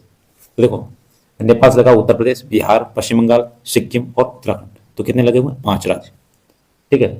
तो देखो पाकिस्तान था, और एक था चीन और नेपाल, इनमें क्या है, 5 है, और एक है आपका बांग्लादेश, बांग्लादेश में भी 5 है, असम, मेघालय, मिजोरम, त्रिपुरा और पश्चिम बंगाल। अब देखो मेघालय मिजोरम दोनों माँ से हैं, तो दोनों इसमें आएंगे, फिर त्रिपुरा साइड वाला हो गया, और बीच में पश्चिम बंगाल है, और फिर इधर साइड में बीचों बीच में असम है। मैप से देखिएगा अच्छे से आपको। नेक्स्ट है प्रमुख जो चैनल है, ये बहुत पूछा जाता है, देखो 8 डिग्री चैनल कहाँ पे, तो मालदीव और मिनिकॉय के बीच में है भारत में, ठीक। 9 डिग्री चैनल क्या है, मिनिकॉय एवं लक्षद्वीप के बीच में है। 6 डिग्री चैनल कहाँ है, ग्रेट निकोबार एवं सुमात्रा है, सुमात्रा एक इंडोनेशिया का देश है, ठीक है, मतलब एक जगह है जिसे लक्षद्वीप है। और 10 डिग्री चैनल कहाँ है, अंडमान, अंडमान किसे, लघु अंडमान और कार अंडमान, तो एक अंडमान निकोबार है ना दोनों, तो अंडमान में से भी एक है, एक लघु अंडमान है, एक है वो छोटा अंडमान, एक बड़ा अंडमान, ऐसे निकोबार में भी एक कार निकोबार है, तो इन दोनों के बीच में है, तो अंडमान और निकोबार के भी बीच में, मतलब अंडमान में भी एक हिस्सा ये है लघु अंडमान का, और निकोबार में भी एक हिस्सा है कार निकोबार का। ग्रेट चैनल कौन सा है, तो इंदिरा पॉइंट इंडोनेशिया में, ठीक। पाक जल संधि किसके साथ हुई, भारत और श्रीलंका के साथ हुई है, तो पाक से ये मत याद रखना कि पाकिस्तान, ठीक है। तमिलनाडु और जाफना प्रायद्वीप है, तमिलनाडु अपने भारत में, और श्रीलंका जो है, श्रीलंका में एक जाफना प्रायद्वीप, तो जब ऐसे करके निकलते हैं यहाँ पे, और यहाँ पे जो लटका हुआ है ना श्रीलंका, इसके बीच में यहाँ पे पाक जल संधि होती है, तो ऊपर है तमिलनाडु और नीचे जाफना द्वीप प्रायद्वीप है, ठीक है, इनके बीच में संधि। कोको जल संधि है ये, अंडमान और कोको द्वीप, कोको द्वीप कहाँ है, म्यांमार में, जो दूसरा देश है म्यांमार, उसमें कोको द्वीप है, और अंडमान से मिलकर ये एक संधि बनती है, जल संधि है। जल संधि किसे कहते हैं, जहाँ पे पानी का रास्ता जुड़ता है, ठीक। नेक्स्ट देखिए, अब देखते हैं यहाँ के भारत के जो प्रमुख दर्रे हैं उनके बारे में। तो देखिए बुर्जला दर्रा, तो ये श्रीनगर को गिलगित से जोड़ता है। सिपिला दर्रा ये शिमला एवं तिब्बत को जोड़ता है। यांगयाप दर्रा, इसी दर्रे से ब्रह्मपुत्र नदी भारत में प्रवेश करती है। जोजिला दर्रा कश्मीर घाटी को लेह से जोड़ता है। नेक्स्ट है जो जलैपला दर्रा, ये सिक्किम यानी तिस्ता नदी में। बोमडिला दर्रा ये अरुणाचल प्रदेश में। दिफू दर्रा ये अरुणाचल प्रदेश में। अब देखो अगला काराकोरम दर्रा ये भारत और चीन के बीच में है, ठीक है, एक मार्ग है। नाथुला दर्रा ये सिक्किम में, भारत और चीन के बीच में। लिपुलेख दर्रा ये उत्तराखंड में। पीरपंजाल दर्रा ये आपके जम्मू कश्मीर में। बनिहाल दर्रा ये जम्मू कश्मीर में। रोहतांग दर्रा हिमाचल प्रदेश में। बारालाचा दर्रा ये हिमाचल प्रदेश में। तो देखो दर्रा याद करने की भी ट्रिक होती है, आप सर्च कर लीजिएगा। अब देखिए प्रयाग, जो भी प्रयाग है, कितने प्रयाग हैं यहाँ पे, 5 प्रयाग और नदियां हैं। तो देखो देव प्रयाग में भागीरथी और अलकनंदा मिलती है, ठीक है। कर्णप्रयाग में अलकनंदा और पिंडार नदी मिलती है। रुद्रप्रयाग में मंदाकिनी और अलकनंदा मिलती है। विष्णु प्रयाग में धौलीगंगा एवं अलकनंदा मिलती है। नंद प्रयाग में मंदाकिनी और अलकनंदा मिलती है, ठीक है। ये क्या है कि इसमें गंगा नदी ऊपर से आती है जो उत्तराखंड के, वहाँ से। तो ये कुछ प्रयाग बनते हैं, देव प्रयाग, कर्ण प्रयाग, यहाँ पे लोग नहाने जाते हैं, एक तीर्थ स्थल होता है। ठीक है, अब देखो नदियों के किनारे बसे प्रमुख नगर, ये भी पूछता है। सरयू, अयोध्या किसके नदी किनारे है? तो सरयू नदी किनारे, कहाँ पड़ता है? उत्तर प्रदेश में। राप्ती नदी किनारे है कौन? गोरखपुर, गोरखपुर शहर है उत्तर प्रदेश में। गोमती नदी किनारे कौन है? लखनऊ शहर उत्तर प्रदेश में। गोमती नदी किनारे है जौनपुर, इसे पूरब का सिराज बोलते हैं, ठीक है, उत्तर प्रदेश में। गंगा नदी किनारे है प्रयागराज उत्तर प्रदेश में। गंगा नदी किनारे है कन्नौज उत्तर प्रदेश में। गंगा नदी किनारे है कानपुर, ये भी उत्तर प्रदेश में। ठीक है, कानपुर सबसे ये मतलब बहुत ही गंदा शहर है। ठीक है, मतलब गंगा नदी को सबसे ज़्यादा दूषित ये कानपुर ने किया। देखिए गंगा जो है वाराणसी में, ये उत्तर प्रदेश द्वारा मतलब जिला है वाराणसी। यमुना है ये मथुरा नदी के किनारे पे, सॉरी मथुरा शहर है एक, गंगा जो है, सॉरी यमुना जो है मथुरा के किनारे है, उत्तर प्रदेश में। और यमुना नदी ये आगरा में पड़ती है, ये उत्तर प्रदेश में। यमुना नदी ये भी इटावा के किनारे है उत्तर प्रदेश में। यमुना है ये दिल्ली में भी, दिल्ली है, नई दिल्ली या दिल्ली बोलिए इसे, नई दिल्ली जो है इसके किनारे है, यमुना नदी के किनारे। ठीक है, पूछा जाता है इस तरीके से। अगला देखिए, इसमें और भी है। देखिए गंगा, हरिद्वार में ये गंगा नदी किनारे है उत्तराखंड का। बद्रीनाथ ये अलकनंदा के किनारे है उत्तराखंड में। मंदाकिनी नदी जो है केदारनाथ में उत्तराखंड। कोलकाता ये हुगली नदी किनारे बसा हुआ है पश्चिम बंगाल में। और अहमदाबाद ये साबरमती नदी किनारे गुजरात में। तो साबरमती नदी में ये देखो गांधी से जुड़ा हुआ है, साबरमती एक आश्रम था। और देखो कटक जो है महानदी इसमें बहती है उड़ीसा नदी किनारे, उड़ीसा जो राज्य है। देखिए डिब्रूगढ़ ये है आपके ब्रह्मपुत्र नदी किनारे बसा हुआ असम में। और गुवाहाटी है ये असम की गुवाहाटी है, यहाँ ब्रह्मपुत्र नदी भी बहती है। नेक्स्ट देखिए जबलपुर, ये जबलपुर शहर है मध्य प्रदेश में, ये नर्मदा नदी किनारे। ये पटना जो है बिहार की राजधानी है, ये गंगा नदी किनारे है। और आंध्र प्रदेश ये विजयवाड़ा है कृष्णा नदी किनारे। आंध्र प्रदेश है राजमुंदरी गोदावरी नदी किनारे। राजस्थान है कोटा में, राजस्थान में एक कोटा है जहाँ पे लोग IIT और उसकी JEE की तैयारी करने जाते हैं, ये चंबल नदी किनारे बसा हुआ है। तेलंगाना है हैदराबाद में, ये राजधानी भी है, ये मूसी नदी किनारे बसा हुआ है। पंजाब ये लुधियाना एक शहर है सतलज नदी किनारे। मध्य प्रदेश में उज्जैन है शिप्रा नदी किनारे तट पे है। पंजाब जो है फिरोजपुर ये सतलज नदी किनारे। अगला देखो, ये देखो जम्मू कश्मीर ये आपके श्रीनगर में, ये झेलम नदी किनारे। तो श्रीनगर बहुत मतलब आतंकवादी मतलब हमले बहुत झेलता है ना, तो इसलिए याद कर लो झेलम नदी। अगर गुजरात जो है सूरत में एक शहर है, वो ताप्ती नदी किनारे। देखो राप्ती अलग है ताप्ती अलग है। राप्ती जो है वो गोरख नदी किनारे है, सॉरी गोरख जो गोरखपुर शहर है उसके किनारे राप्ती नदी है, ठीक। और सूरत शहर के किनारे है ताप्ती नदी। तो थोड़ा सा कन्फ्यूजन हो जाती है शहर और नदी में, ठीक है। अब देखिए महाराष्ट्र में है नासिक शहर, ये गोदावरी नदी के किनारे। अगला देखो नीली क्रांति, ये क्रांतियाँ कुछ देखो। नीली क्रांति ये मछली पालन से है। रजत क्रांति अंडा कुक्कुट पालन, ठीक है, कुक्कुट माने मछली जो पालन होती है। अब देखिए हरित क्रांति खाद्यान्न उत्पादन से है। भूरी क्रांति ये उर्वरक और कोको उत्पादन से है। पीली क्रांति तिलहन उत्पादन से है। सुनहरी क्रांति फल एवं शहद उत्पादन से है। बादामी क्रांति जो है मसाला उत्पादन से है। गुलाबी क्रांति झींगा मछली और प्याज, दोनों में से कोई आएगा तो गुलाबी क्रांति लगाना है, ठीक है। लाल क्रांति ये टमाटर और मांस, देखो टमाटर भी लाल होता है मांस भी लाल होता है, इस तरीके से याद कर सकते हो। अब देखो कृष्ण क्रांति ये पेट्रोलियम से उत्पादन संबंधित है, जितना भी पेट्रोलियम है। अमृत क्रांति ये नदी जोड़ो परियोजना से है। और श्वेत क्रांति ये दुग्ध उत्पादन से है, दूध जो है सफेद होता है। सुनहरा रेशा क्रांति ये जूट उत्पादन से है। रजत रेशा क्रांति ये कपास उत्पादन से। सेफ्रॉन क्रांति ये केसर उत्पादन से, ठीक है, केसर को भी एक तरीके से सफ्रान निकलते हैं। नेक्स्ट है हरित सोना क्रांति, तो ये बांस उत्पादन से, बांस उत्पादन से हरित सोना। मूक क्रांति ये मोटे अनाज का उत्पादन है। परामनी क्रांति ये भिंडी उत्पादन से। इंद्रधनुषीय क्रांति सभी क्षेत्रों के उत्पादन में वृद्धि करने में। अब देखो देखिए डॉक्टर वर्गीज कुरियन ने ऑपरेशन फ्लड जो था ये 1970 में शुरुआत की थी, बहुत पूछा जाता है। ऑपरेशन फ्लड जो है वर्गीज कुरियन ने चालू किया था। तो ऑपरेशन फ्लड जो था ये कार्यक्रम दुग्ध उत्पादन से संबंधित था, ठीक है। तो ये दुग्ध उत्पादन के एक तरीके के क्रांतिकारी माने जाते हैं वर्गीज कुरियन। अब देखिए अगला मसालों के शीर्ष उत्पादक, मतलब ऐसे ऐसे मसाले जो हैं वो कहाँ पे मिलते हैं। तो केसर जम्मू कश्मीर में उगाया जाता है, ठीक है। छोटी इलायची केरल तमिलनाडु कर्नाटक, मतलब तीनों जो स्टेट है नीचे वाली तो साउथ में। बड़ी इलायची सिक्किम अरुणाचल प्रदेश नागालैंड में। अदरक मध्य प्रदेश कर्नाटक और उड़ीसा। नेक्स्ट है कि मिर्च ये आंध्र प्रदेश तेलंगाना मध्य प्रदेश में। जो धनिया का बीज है ये मध्य प्रदेश गुजरात और राजस्थान में। जीरा का बीज ये गुजरात राजस्थान और उत्तर प्रदेश में। नेक्स्ट देखिए लौंग, ये लौंग देखिए तमिलनाडु कर्नाटक और केरल में उगाई जाती है। अब देखिए भारत की मिट्टियाँ, मिट्टी के अध्ययन को पेडोलॉजी कहा जाता है, ठीक है। एक पेडागोजी है वो उसे बोलते हैं बाल विकास, ये होती है पेडोलॉजी। तो ये मिट्टी के अध्ययन को कहा जाता है। तो याद रखिएगा, पूछा जाएगा। भारतीय कृषि अनुसंधान संस्थान ने भारत की मिट्टियों को 8 भागों में बांटा गया। ठीक है, ये भी याद करने वाली बात है। देखो, सबसे पहले है जलोढ़ मिट्टी, इसे बोल देते हैं एलुवियल एलुवियल सॉइल। सॉइल मानी होती है मिट्टी। ये नदियों द्वारा लाई गई मिट्टी है। इस मिट्टी में पोटास अधिक मात्रा में पाया जाता है, जबकि नाइट्रोजन, फास्फोरस व ह्यूमस की कमी होती है। भारत में सबसे ज़्यादा जलोढ़ मिट्टी लगभग 43% पाई जाती है, मतलब 100 में से 43% इसमें भारत में जलोढ़ मिट्टी होती है। भारत का जो उत्तरी मैदान है जलोढ़ मिट्टी से निर्मित है। ये 2 प्रकार की होती है, बांगर, एक खादर। तो देखो, ये जो भारत में जो जलोढ़ मिट्टी है, ये जैसे उत्तराखंड हो गया, उत्तर प्रदेश हो गया, ये सब बह के आती है। जैसे गंगा नदी उतरती है तो उससे क्या होती है, मिट्टी बह के आती है, तो ये सब कंकड़ पत्थर वगैरह सब कुछ लाती है। तो 2 प्रकार की होती है, एक होती है बांगर, एक होती है खादर।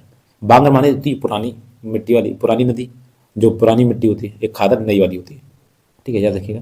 नेक्स्ट है काली मिट्टी। देखिए, काली मिट्टी, इसे ब्लैक सॉइल बोलते हैं। इसका निर्माण विशाल चट्टानों के टूटने फटने से हुआ है। इस मिट्टी को रेगुर मिट्टी भी कहते हैं। मोस्ट इंपॉर्टेंट, बहुत पूछा जाता है। काली मिट्टी को क्या बोलते हैं, रेगुर मिट्टी। और इसे मिट्टी कपास की मिट्टी भी बोलते हैं।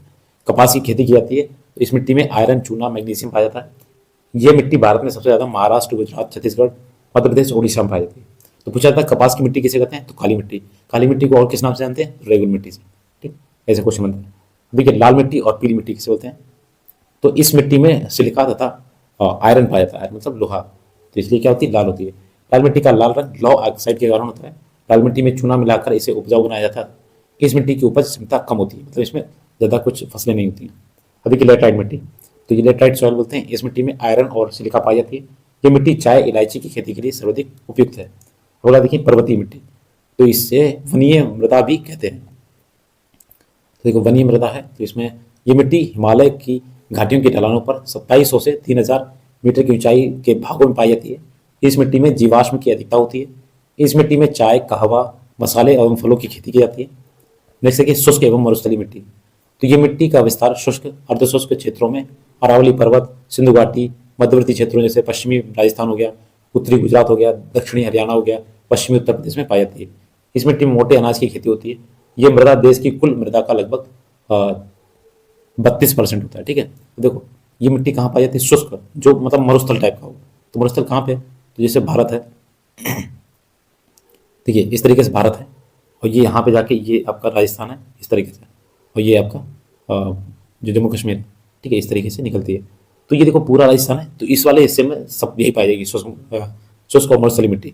तो पश्चिमी का ये राजस्थान हो गया, इधर गुजरात हो गया, ठीक है, और इधर का दक्षिणी हरियाणा हो गया थोड़ा हिस्सा, और यहाँ उत्तर प्रदेश का थोड़ा हिस्सा, पश्चिमी हिस्सा, इस तरीके से पाई जाती है। अब देखो, रेल परिवहन।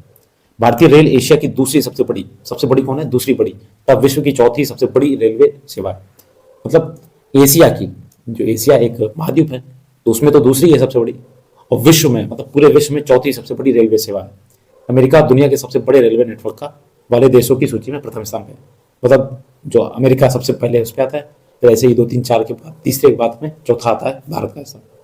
विश्व की पहली सार्वजनिक रेलगाड़ी जो थी, इंग्लैंड के स्टॉकटन और डार्लिंगटन के बीच वर्ष 1825 में चली थी। अब देखो, वहाँ तो चली थी मतलब इंग्लैंड में। ऐसे ही भारत में पूछा जाता है, भारत में ये जो रेलवे लाइन थी कब चली थी। नेक्स्ट देखिए, भारत में जो सबसे पहले रेल जो चली थी अप्रैल 1853 में मुंबई से थाने के बीच में चलाई गई थी, और 34 किलोमीटर थी। ये डलहौजी के समय में चलाई गई थी। तो मोस्ट इंपॉर्टेंट है, कब चलाई गई थी, 1853 में, मुंबई और थाने के बीच में, और ये 34 किलोमीटर चलाई गई। लॉर्ड डलहौजी उस समय वायसराय था। ठीक है, अगला देखिए, भारतीय रेल बोर्ड की स्थापना 1905 में की गई थी, जब बंगाल का विभाजन हुआ था। भारतीय रेलवे का राष्ट्रीयकरण हुआ था 1951 में। भारत में 4 प्रकार की रेल है। ठीक है, broad gauge, metre gauge, narrow gauge, एक है स्टैंडर्ड गेज। ठीक है, ये दिल्ली मेट्रो होती है। तो देखो, ब्रॉड गेज 1.6 याद रखिए मीटर की होती है, और मीटर गेज 1 मीटर की होती है, इसके बीच की दूरी जो होती है। नैरो गेज होती है 0.6। ठीक है, इस तरीके से आती है। देखिए 1.6, फिर इसे 1 दे दो बीच वाले को, फिर इसको 0.6 दे दो, लास्ट में क्या है 1.4। इस तरीके से पूछा जाता है, ये कभी कभार आ जाता है।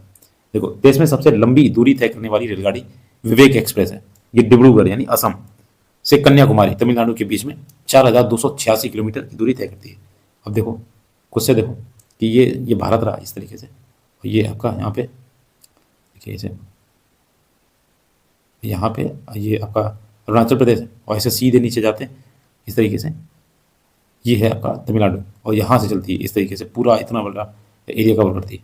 ठीक है, भारत की सबसे तेज गति चलने वाली रेलगाड़ी वंदे भारत है, जो ट्रेनें हैं कितनी, 18। उत्तर प्रदेश का गोरखपुर रेलवे प्लेटफॉर्म दुनिया का सबसे बड़ा, यानी 1366.33 ये आपका हो जाएगा मीटर में रेलवे प्लेटफॉर्म है, यानी कि 1.3 लगभग 1.5 किलोमीटर का प्लेटफॉर्म है, सबसे बड़ा। परंतु अब कर्नाटक का सिद्धारूढ़ स्वामी जी हुबली प्लेटफॉर्म 1.5 किलोमीटर को दुनिया का सबसे लंबा प्लेटफॉर्म होने का गौरव प्राप्त है।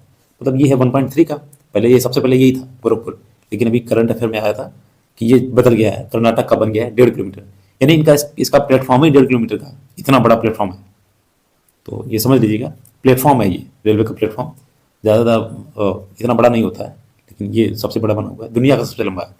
और ये विश्व का सबसे लंबा रेल मार्ग जो है, जैसे अभी बोला था, ये जो डिब्रूगढ़ से चलती है विवेक एक्सप्रेस, ऐसे ही पूरे विश्व में सबसे बड़ा कौन सा है, तो ट्रांस साइबेरियन रेल मार्ग है, जो मॉस्को से व्लादिवोस्टोक तक लगभग 9,289 किलोमीटर लंबा है, यानी 9,000 किलोमीटर लंबी रेलवे लाइन पड़ी हुई, इतना दूर तक जाता है। तो ये क्वेश्चन देखिए, कोंकण रेलवे महाराष्ट्र के रोहा से मंगलोर तक जाता है। इस ट्रैक की लंबाई 760 किलोमीटर है। इस ट्रैक पर सबसे पहली रेलगाड़ी वर्ष 1998 में चली थी। कोंकण रेलवे महाराष्ट्र, गोवा, कर्नाटक राज्यों को लाभ पहुंचाती है। ठीक है, तो देखिए जैसे इस तरीके से बना हुआ है, तो यहाँ पे महाराष्ट्र है, फिर गोवा है, फिर कर्नाटक है। ठीक है, इस तरीके से। तो भारत में सबसे पहली मेट्रो रेल जो थी कलकत्ता में 24 अक्टूबर 1984 में चली थी। दिल्ली मेट्रो रेल का प्रारंभ दिसंबर सन 2002 में किया गया था। ये मेट्रो 30,000 से शाहदरा तक चलाई गई। उस समय प्रधानमंत्री अटल बिहारी वाजपेयी थे। देखिए क्वेश्चन याद करने का तरीका ये, आप पहले थ्योरी पढ़ लीजिए, फिर पीवाईक्यू जब लगाएंगे उससे समझ में आ जाएगा क्वेश्चन कैसे बनते हैं, फिर दोबारा से ये किताब पढ़िएगा, अच्छे से समझ में आएगा। ठीक है, तो इसमें क्या छोड़ना है, क्या पढ़ना है, जहाँ तक होता है मैं बता देता हूँ कि कौन कौन से क्वेश्चन तैयार करने हैं आपको। बाकी जब आप जो प्रीवियस क्वेश्चन पढ़ेंगे तब समझ में आएगा कि कौन कौन सी चीज़ पढ़नी थी। देखिए, रेल इंजन के कारखाने चितरंजन, वाराणसी और पटियाला में। सवारी डिब्बों के कारखाने कपूरथला, पेराम्बूर, बेंगलुरु तथा कोलकाता में स्थित है। देखिए, रेलगाड़ी के पहिए जो बनाने का कारखाना है छपरा बिहार में, सारण और बेंगलुरु में। देखिए, बिहार में छपरा भी है, सारण भी है, बेंगलुरु अलग है। ठीक है, दूसरा राज्य। रेलवे जोन तथा उसके मुख्यालय। देखिए, मध्य रेलवे जोन कहाँ है, मुंबई में। पूर्वीय रेलवे जोन ये है कलकत्ता में। पूर्वी तट रेलवे ये भुवनेश्वर में। पूर्व मध्य रेलवे ये हाजीपुर में। उत्तर रेलवे दक्षिण दिल्ली में।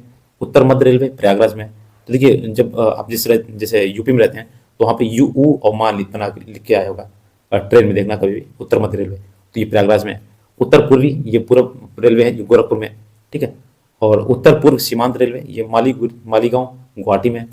उत्तर पश्चिम रेलवे जयपुर में। दक्षिण रेलवे चेन्नई में। दक्षिण मध्य रेलवे सिकंदराबाद। दक्षिण पूर्व रेलवे कोलकाता में। दक्षिण पूर्व मध्य रेलवे बिलासपुर में। दक्षिण पश्चिम रेलवे हुबली में। पश्चिमी रेलवे ये मुंबई में। पश्चिम मध्य रेलवे ये जबलपुर में। अगला देखिए, मेट्रो रेलवे ये कलकत्ता में। सबसे पहले मेट्रो कलकत्ता में चालू हुई थी। ठीक है, इस तरीके से याद कर सकते हैं। दक्षिण तट रेलवे ये 18वां बना है, विशाखापट्टनम। मोस्ट इंपॉर्टेंट है, जो चीज़ नहीं बनी हो और जिसमें उभरा हुआ लिखा हो, मतलब काले कलर का ज़्यादा, तो उसे याद करना बहुत जरूरी है। ठीक है, तो दक्षिण तट रेलवे 18वां बना है, पहले कितने थे, 17 थे, अभी कितने, 18। विशाखापट्टनम। देखिए, भारत में रेलवे की उत्पादन इकाई है। देखिए, चिनाब नदी पर विश्व का सबसे लंबा, सबसे ऊंचा पुल बनाया गया, ये भी करंट अफेयर में आया था बहुत पहले। ठीक है, चिनाब नदी कहाँ पे, ये जम्मू कश्मीर जब चले जाएंगे वहाँ पे। ठीक है, भारत में पहली बुलेट ट्रेन जापान के सहयोग से मुंबई व अहमदाबाद के मध्य चलाई है, अहमदाबाद के मध्य। तो बुलेट ट्रेन है, मतलब एक बुलेट जो होती है उसकी स्पीड से जाती है। भारत की पहली अंडर वाटर मेट्रो सेवा कलकत्ता में हुगली नदी में शुरू की गई है। मैंने अभी बताया था, जो कलकत्ता है वो किस नदी किनारे, हुगली नदी किनारे, तो इसी के अंदर अंडर वाटर चलाई है, जिसकी लंबाई कितनी, 520 मीटर है। मतलब 520 मीटर का ट्रैक बनाया गया है जिसमें पानी है, बाकी ऊपर चलती है वैसे। ठीक है, तो केवल 520 मीटर है, मतलब आधा किलोमीटर पे एक बना दिया गया है, उसके अंदर पानी भरा हुआ है, मतलब हुगली नदी को पार कर रही है। जैसे मान लो ये हुगली नदी है, तो इतने बीच में इन्होंने ऐसे पानी के अंदर से गुजार दी मेट्रो, बाकी ऊपर है। ठीक है, तो देखिए, ये मेट्रो रेल सेवा कलकत्ता और हावड़ा शहरों को जुड़ती है। अक्टूबर 2021 में सरकार ने एयर इंडिया को टाटा सन्स प्राइवेट लिमिटेड को बेच दिया। जो एयर इंडिया थी ये भारत की कंपनी थी, मतलब गवर्नमेंट कंपनी, और टाटा सन्स ये एक प्राइवेट संस्था है, तो इसको बेच दिया इन्होंने बोला कि भाई एयर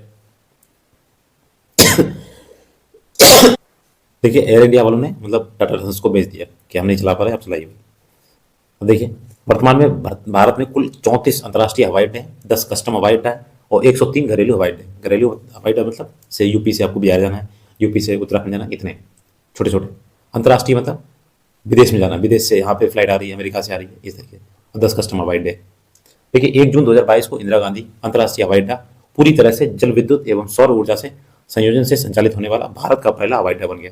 तो इंदिरा गांधी जो हवाई अड्डा है ये पूर्ण तरीके से सौर ऊर्जा और जल विद्युत से चल रहा है। मतलब इसके लिए कोयला की आवश्यकता नहीं है। कोयले वाली जो हम लोग बिजली यूज करते हैं वो कोयले वाली नहीं, खुद से जल प्रोड्यूस कर रही है। ठीक है, मतलब बिजली। देखिए केरल में स्थित कोच्चिन अंतर्राष्ट्रीय हवाई अड्डा पूर्ण रूप से सौर ऊर्जा द्वारा संचालित होने वाला विश्व का पहला हवाई अड्डा बन गया। ये हवाई अड्डा है।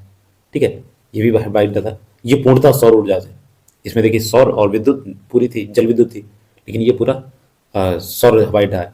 कौन सा है? केरल में स्थित है कोच्चिन हवाई अड्डा, अंतर्राष्ट्रीय हवाई अड्डा। अब देखिए सड़क परिवहन से संबंधित जो इफेक्ट है। देखिए वीडियो अच्छा लगा तो प्लीज़ लाइक कर दीजिएगा, काफ़ी मेहनत पड़ती है वीडियो बनाने में। भारत विश्व की सबसे बड़ी सड़क प्रणाली वाले देशों में से द्वितीय स्थान पर है। अमेरिका का विश्व में प्रथम स्थान है। तो सबसे ज़्यादा जो रेल मतलब सड़कें हैं वो अपने पूरे विश्व में भारत में। ठीक है, देश में कुल आयात का 40% भाग राष्ट्रीय राजमार्ग संपन्न करता है। तो भारत का सबसे लंबा राष्ट्रीय राजमार्ग कौन सा है? तो 44, मोस्ट इंपॉर्टेंट। ये उत्तर में श्रीनगर से आरंभ होकर दक्षिण में कन्याकुमारी तक जाता है। यानी जो भारत बना हुआ ये ऊपर उत्तर, ये आपके जम्मू कश्मीर है, इधर आपका ये गुजरात है, और इस तरीके से यहाँ पे आके, और ये आपका यहाँ पे अरुणाचल प्रदेश, और इस तरीके से। तो यहाँ से चालू होता है कन्याकुमारी, मतलब श्रीनगर से लेके कन्याकुमारी तक इतना बड़ा जो रोड बना हुआ है, इसे बोलते हैं राष्ट्रीय राजमार्ग 44, मोस्ट इंपॉर्टेंट। ठीक है, और ये राष्ट्रीय राजमार्ग जम्मू कश्मीर यानी उत्तर यूटी मतलब यूनियन टेरिटरीज, यानी जो आपके राज्य हैं उसी में से एक है आपका जम्मू कश्मीर। तो ये आपका हो गया जाके यूनियन टेरिटरीज हो गया। पंजाब, हरिद्वार, दिल्ली भी आपका यूनियन टेरिटरीज है। उत्तर प्रदेश, मध्य प्रदेश, महाराष्ट्र, तेलंगाना, आंध्र प्रदेश, कर्नाटक, तमिलनाडु आदि राज्यों से गुजरता है। मतलब इतने राज्य कवर करता है। तो जैसे जाना हो, मान लो श्रीनगर से सीधा तमिलनाडु में कन्याकुमारी तक, तो इसमें बढ़ जाएगा और इसी रोड से जाएगा। ठीक है, अब देखिए राष्ट्रीय राजमार्ग जो फर्स्ट नंबर का है और राष्ट्रीय राजमार्ग सेकंड नंबर का को सम्मिलित रूप से ग्रैंड ट्रंक रोड कहा जाता है। देखिए नंबर दिए गए हैं, वो राष्ट्रीय राजमार्ग 44 था, ये राष्ट्रीय राजमार्ग 1, इसे बोलते हैं NH। ठीक है, नेशनल हाईवे, इसे NH1, NH2, ऐसे NH44 था। तो ये सबसे लंबा है। ठीक है, अब देखिए राष्ट्रीय राजमार्ग का नियंत्रण केंद्रीय लोक निर्माण विभाग PWD द्वारा किया जाता है। PWD ये 1854 में डलहौजी द्वारा चलाया गया था। तो डलहौजी ने ही 1853 में जो ट्रेन चलाई थी मुंबई टू ठाणे, ठीक है, मुंबई से लेके थाने के बीच में 34 किलोमीटर पर चलाई गई थी, तो याद रखिएगा। उसके बाद में 84 में इसने क्या किया? PWD की स्थापना की। अब देखिए राष्ट्रीय राजमार्ग 15 है, राजस्थान से मरुस्थल से होकर जाता है। जो राष्ट्रीय राजमार्ग 15 नंबर है, NH 15, जो 15 है, ये क्या है? राजस्थान से मरुस्थल से होकर गुजरता है, मतलब राजस्थान के बीचों बीच से निकलता है।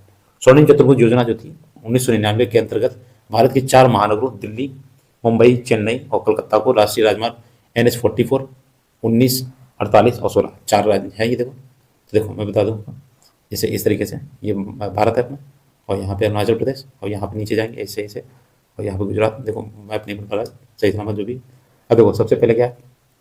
दिल्ली यहाँ पे, ठीक है, मुंबई, ये रहा मुंबई, फिर यहाँ पे चेन्नई, यहाँ पे तमिलनाडु, चेन्नई ये बीच बीच में, और यहाँ पे कलकत्ता इस तरफ। तो ये 4 महानगर हैं, भारत के 4 महानगर हैं, इस तरीके से बनाया। तो इन सभी को जोड़ा गया है। ठीक, ये NH44 है, ये ऊपर से लेकर नीचे तक आया। देखो यहाँ पे कन्याकुमारी, तो ये NH44 है, फिर 19 है, NH48 है, फिर NH16 है। इन सभी को जोड़ा गया है और इसकी जो लंबाई बनती है 5846 किलोमीटर। अब देखिए भारत में सड़कों का सबसे अधिक घनत्व जो है केरल में, मतलब सबसे ज़्यादा सड़कें कहाँ? केरल में। भारत में सड़कों का सबसे कम घनत्व जम्मू कश्मीर में। सबसे कम कहाँ? जम्मू कश्मीर में। भारत में सड़कों की सबसे अधिक लंबाई महाराष्ट्र में, सबसे ज़्यादा लंबाई पे बिछी हुई है महाराष्ट्र में।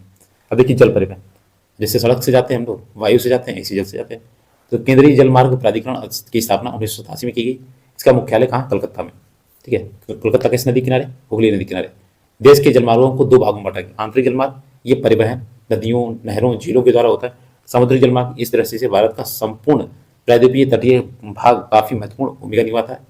प्रयागराज से हल्दिया, हल्दिया कहाँ है? ये पश्चिम बंगाल में, और प्रयागराज कहाँ? उत्तर प्रदेश में, तक एक जलमार्ग को 22 अक्टूबर 1986 को राष्ट्रीय जलमार्ग संख्या 1 जोड़ा गया। ठीक है, राष्ट्रीय जलमार्ग संख्या 1 बोला गया, इसे बोलते हैं पहला नंबर। ठीक है, ये सबसे लंबा जलमार्ग भी है, इसकी लंबाई 1620 किलोमीटर है। देखो प्रयागराज में क्या है? गंगा नदी है, तो गंगा नदी ऐसे जाती है और यहाँ पे पश्चिम बंगाल में गिरती है। तो यहाँ से लेके ये प्रयागराज से लेके ये पश्चिम बंगाल तक इतना लंबा इसी के अंदर अंदर बनाया गया है। बनाया गया क्या? इसी में आपके जो जहाज वगैरह जाते हैं, तो इसे NH जलमार्ग संख्या N मतलब 1 बोलते हैं। देखो भारत के राष्ट्रीय जलमार्ग, ठीक है। देखो सबसे पहला राष्ट्रीय जलमार्ग जो पहला है प्रयागराज से हल्दिया, ठीक है, ये तो सबसे पहला सबसे बड़ा है। फिर दूसरा है कौन सा, सादिया से दुबरी यानी ब्रह्मपुत्र नदी पे बना हुआ है। फिर तीसरा है कोल्लम से कोट्टापुरम में। और चौथा है काकीनाडा से पुदुचेरी में। पांचवा जो है तलचर से धामरा। छठा है लखीपुर से भागा। अगला देखिए भारत के प्रमुख बंदरगाह कौन से, तो बंदरगाह जहाँ पे जहाज रुकते हैं, तो प्रायद्वीपीय भारत के 13 बड़े बंदरगाहों में से पश्चिमी तट पर स्थित 6 बंदरगाह तथा उसकी अवस्थिति इस प्रकार है। देखो महाराष्ट्र में कौन सा है, मुंबई बंदरगाह, महाराष्ट्र में है मुंबई बंदरगाह। भाई महाराष्ट्र की राजधानी क्या है, मुंबई। अब महाराष्ट्र में एक और है न्यावा सेवा बंदरगाह, एक गुजरात में है कांडला बंदरगाह, गोवा में है मारवा गोवा, ठीक है, गोवा दो में आ रहा है, मारवा गोवा। देखिए केरल में कोच्चिन बंदरगाह, कर्नाटक में न्यू मंगलोर बंदरगाह। अभी को प्रायद्वीपीय भारत के पूर्वी तट पर स्थित बंदरगाह एवं उनकी अवस्थिति, मतलब वो कहाँ स्थित है, इस प्रकार देखो जो नीचे वाला हिस्सा है यहाँ पे तमिलनाडु में तूतीकोरिन, एक तमिलनाडु में चेन्नई बंदरगाह, एक और तमिलनाडु में एन्नोर बंदरगाह। आंध्र प्रदेश में क्या है, यहाँ पे आंध्र प्रदेश में विशाखापत्तनम बंदरगाह है। उड़ीसा में क्या है, ये थोड़ा सा ऊपर आएंगे इस तरीके से पारादीप बंदरगाह। पश्चिम बंगाल में कोलकाता और हल्दिया बंदरगाह। अब नेक्स्ट देखिए पोर्ट ब्लेयर, ये श्री विजयपुरम ये बंदरगाह है। भारत का एक ऐसा एकमात्र बंदरगाह है जो केंद्र शासित प्रदेश अंडमान निकोबार में स्थित है। ये पोर्ट ब्लेयर है, ठीक है, ये जो डॉट डॉट करके बनी हुई है ऐसे ऐसे, तो ये अंडमान निकोबार है, यहाँ पे बना हुआ पोर्ट ब्लेयर। जवाहरलाल नेहरू बंदरगाह का दूसरा नाम क्या है, न्यावा शेवा बंदरगाह, इसे बोलते हैं दूसरा। नेक्स्ट देखिए अब ये बंदरगाह रत्नागिरी बंदरगाह ये महाराष्ट्र में, ओखा बंदरगाह ये गुजरात में, मांडवी बंदरगाह ये गुजरात में, पोरबंदर गुजरात ये बंदरगाह ये गुजरात में, भावनगर बंदरगाह ये गुजरात में, कासरगोड बंदरगाह केरल में है, कोझिकोड बंदरगाह कलिकट में, कराईकल बंदरगाह ये पुदुचेरी में। देखो इसमें जो इंपॉर्टेंट वो बता दे रहे हैं आपको, एक पोरबंदर वाला याद कर लो, ठीक है, एक कोझिकोड वाला याद कर लो, ठीक, और एक आपका कराईकल बंदरगाह ये याद कर लो पुदुचेरी में, और एक है ये मछलीपट्टनम, ठीक है, मछलीपट्टनम ये आंध्र प्रदेश में, नागपट्टिनम ये बंदरगाह ये तमिलनाडु में, ठीक है। चेन्नई बंदरगाह एक कृत्रिम बंदरगाह, बंदरगाह मतलब जो खुद से बनाया गया लोगों के द्वारा, मनुष्य के द्वारा। अगला देखो देश का सबसे बड़ा जो बंदरगाह है जवाहरलाल नेहरू ये मुंबई में है। नेक्स्ट देश का सबसे गहरा बंदरगाह विशाखापत्तनम है। कांडला एक ज्वारीय बंदरगाह है, ये मुक्त व्यापार क्षेत्र वाला बंदरगाह है। नया नाम इसका है पंडित दीनदयाल बंदरगाह। तो जब नया नाम होता है ना तो ये बहुत इंपॉर्टेंट बन जाता है, ठीक है। कांडला जो एक है इसे बोला गया पंडित दीनदयाल बंदरगाह। अब देखो भारत के प्रमुख शहरों के भौगोलिक उपनाम, देखो उज्जैन जो है ये मध्य प्रदेश में, इसको महाकाल की नगरी बोलते हैं क्योंकि महाकाल विराज है यहाँ पे। त्रिवेंद्रम या तिरुवनंतपुरम को जो केरल में है इसे भारत का सदाबहार शहर बोलते हैं। अरुणाचल प्रदेश को उगते हुए सूर्य की भूमि बोलते हैं। देख सकते हैं थोड़ा जल्दी करेंगे। देखिए केरल ये है मसालों का बगीचा इसे बोलते हैं। कोच्चि या कोच्चिन ये केरल में है, ये अरब सागर की रानी बोलते हैं। भीमावरम ये आंध्र प्रदेश में भारत का दूसरा बारदोली बोलते हैं। धर्मावरम ये आंध्र प्रदेश में आंध्र प्रदेश की सिल्क सिटी बोलते हैं। पुडुगुराला ये आंध्र प्रदेश में लाइम सिटी बोलते हैं इसे। और श्रीनगर ये जम्मू कश्मीर में ये झीलों का शहर बोलते हैं इसे। मुजफ्फरपुर ये बिहार में और देहरादून ये उत्तराखंड में। इन दोनों को क्या बोलते हैं, लीची का शहर, यहाँ पे लीची को पाई जाती है। तो देखिए अहमदाबाद जो है गुजरात में, ये भारत का बोस्टन, भारत का मैनचेस्टर बोलते थे। गुरुग्राम हरियाणा में ये मिलेनियम सिटी है यहाँ पे। पानीपत हरियाणा में ये बुनकरों का शहर है। भुवनेश्वर ये उड़ीसा में टेम्पल सिटी ऑफ इंडिया है, यहाँ बहुत सारे टेम्पल हैं। नेक्स्ट है कटक उड़ीसा में, ये सिल्वर सिटी है। हैदराबाद या सिकंदराबाद इसे बोलते हैं, तेलंगाना में है, ये जुड़वा शहर है, ट्विन सिटी। हैदराबाद है एक सिकंदराबाद, मतलब एक जैसे दोनों। गुवाहाटी ये असम में, गेटवे ऑफ नॉर्थ इंडिया। नई दिल्ली ये आपके रैलियों का शहर बोलते हैं, रैलियाँ यहाँ सबसे ज़्यादा होती हैं। नेक्स्ट है कि अमृतसर ये आपके पंजाब में है, तो यहाँ पे गोल्डन सिटी से बोलते हैं। ये स्वर्ण नगरी या स्वर्ण मंदिर का शहर भी बोलते हैं इसे। कपूरथला ये पंजाब में बगीचों का शहर है। सिंगरौली मध्य प्रदेश में, ये पावर हब सिटी है। भोपाल जो आपके मध्य प्रदेश में, ये झीलों का शहर बोलते हैं। मध्य प्रदेश जो है ये सोया हुआ प्रदेश बोलते हैं। मसूरी ये उत्तराखंड में लोग घूमने जाते हैं, पर्वतों की रानी बोलते हैं। कुर्ग ये कर्नाटक में, ये भारत का स्कॉटलैंड कहलाता है। अगला देखो धनबाद ये झारखंड में कोयला की नगरी है। जमशेदपुर ये झारखंड में है, ये भारत का पिट्सबर्ग या इस्पात नगरी बोलते हैं। शिलोंग ये मेघालय में, पूर्व का स्कॉटलैंड बोलते हैं। डिब्रूगढ़ ये असम में है, टी सिटी बोलते हैं इसे। कोलकाता ये पश्चिम बंगाल में, महलों का शहर या डायमंड हार्बर बोलते हैं इसे। आसनसोल ये पश्चिम बंगाल में, ब्लैक डायमंड की भूमि बोलते हैं। जोधपुर ये राजस्थान में, ब्लू सिटी या सन सिटी बोलते हैं इसे। जयपुर ये राजस्थान में, ये भारत का पेरिस या गुलाबी शहर बोलते हैं इसे, ठीक है। नेक्स्ट है जैसलमेर, जैसलमेर ये राजस्थान में, ये गोल्डन सिटी से बोलते हैं। कश्मीर ये भारत का स्विट्जरलैंड है, ठीक है। नेक्स्ट देखिए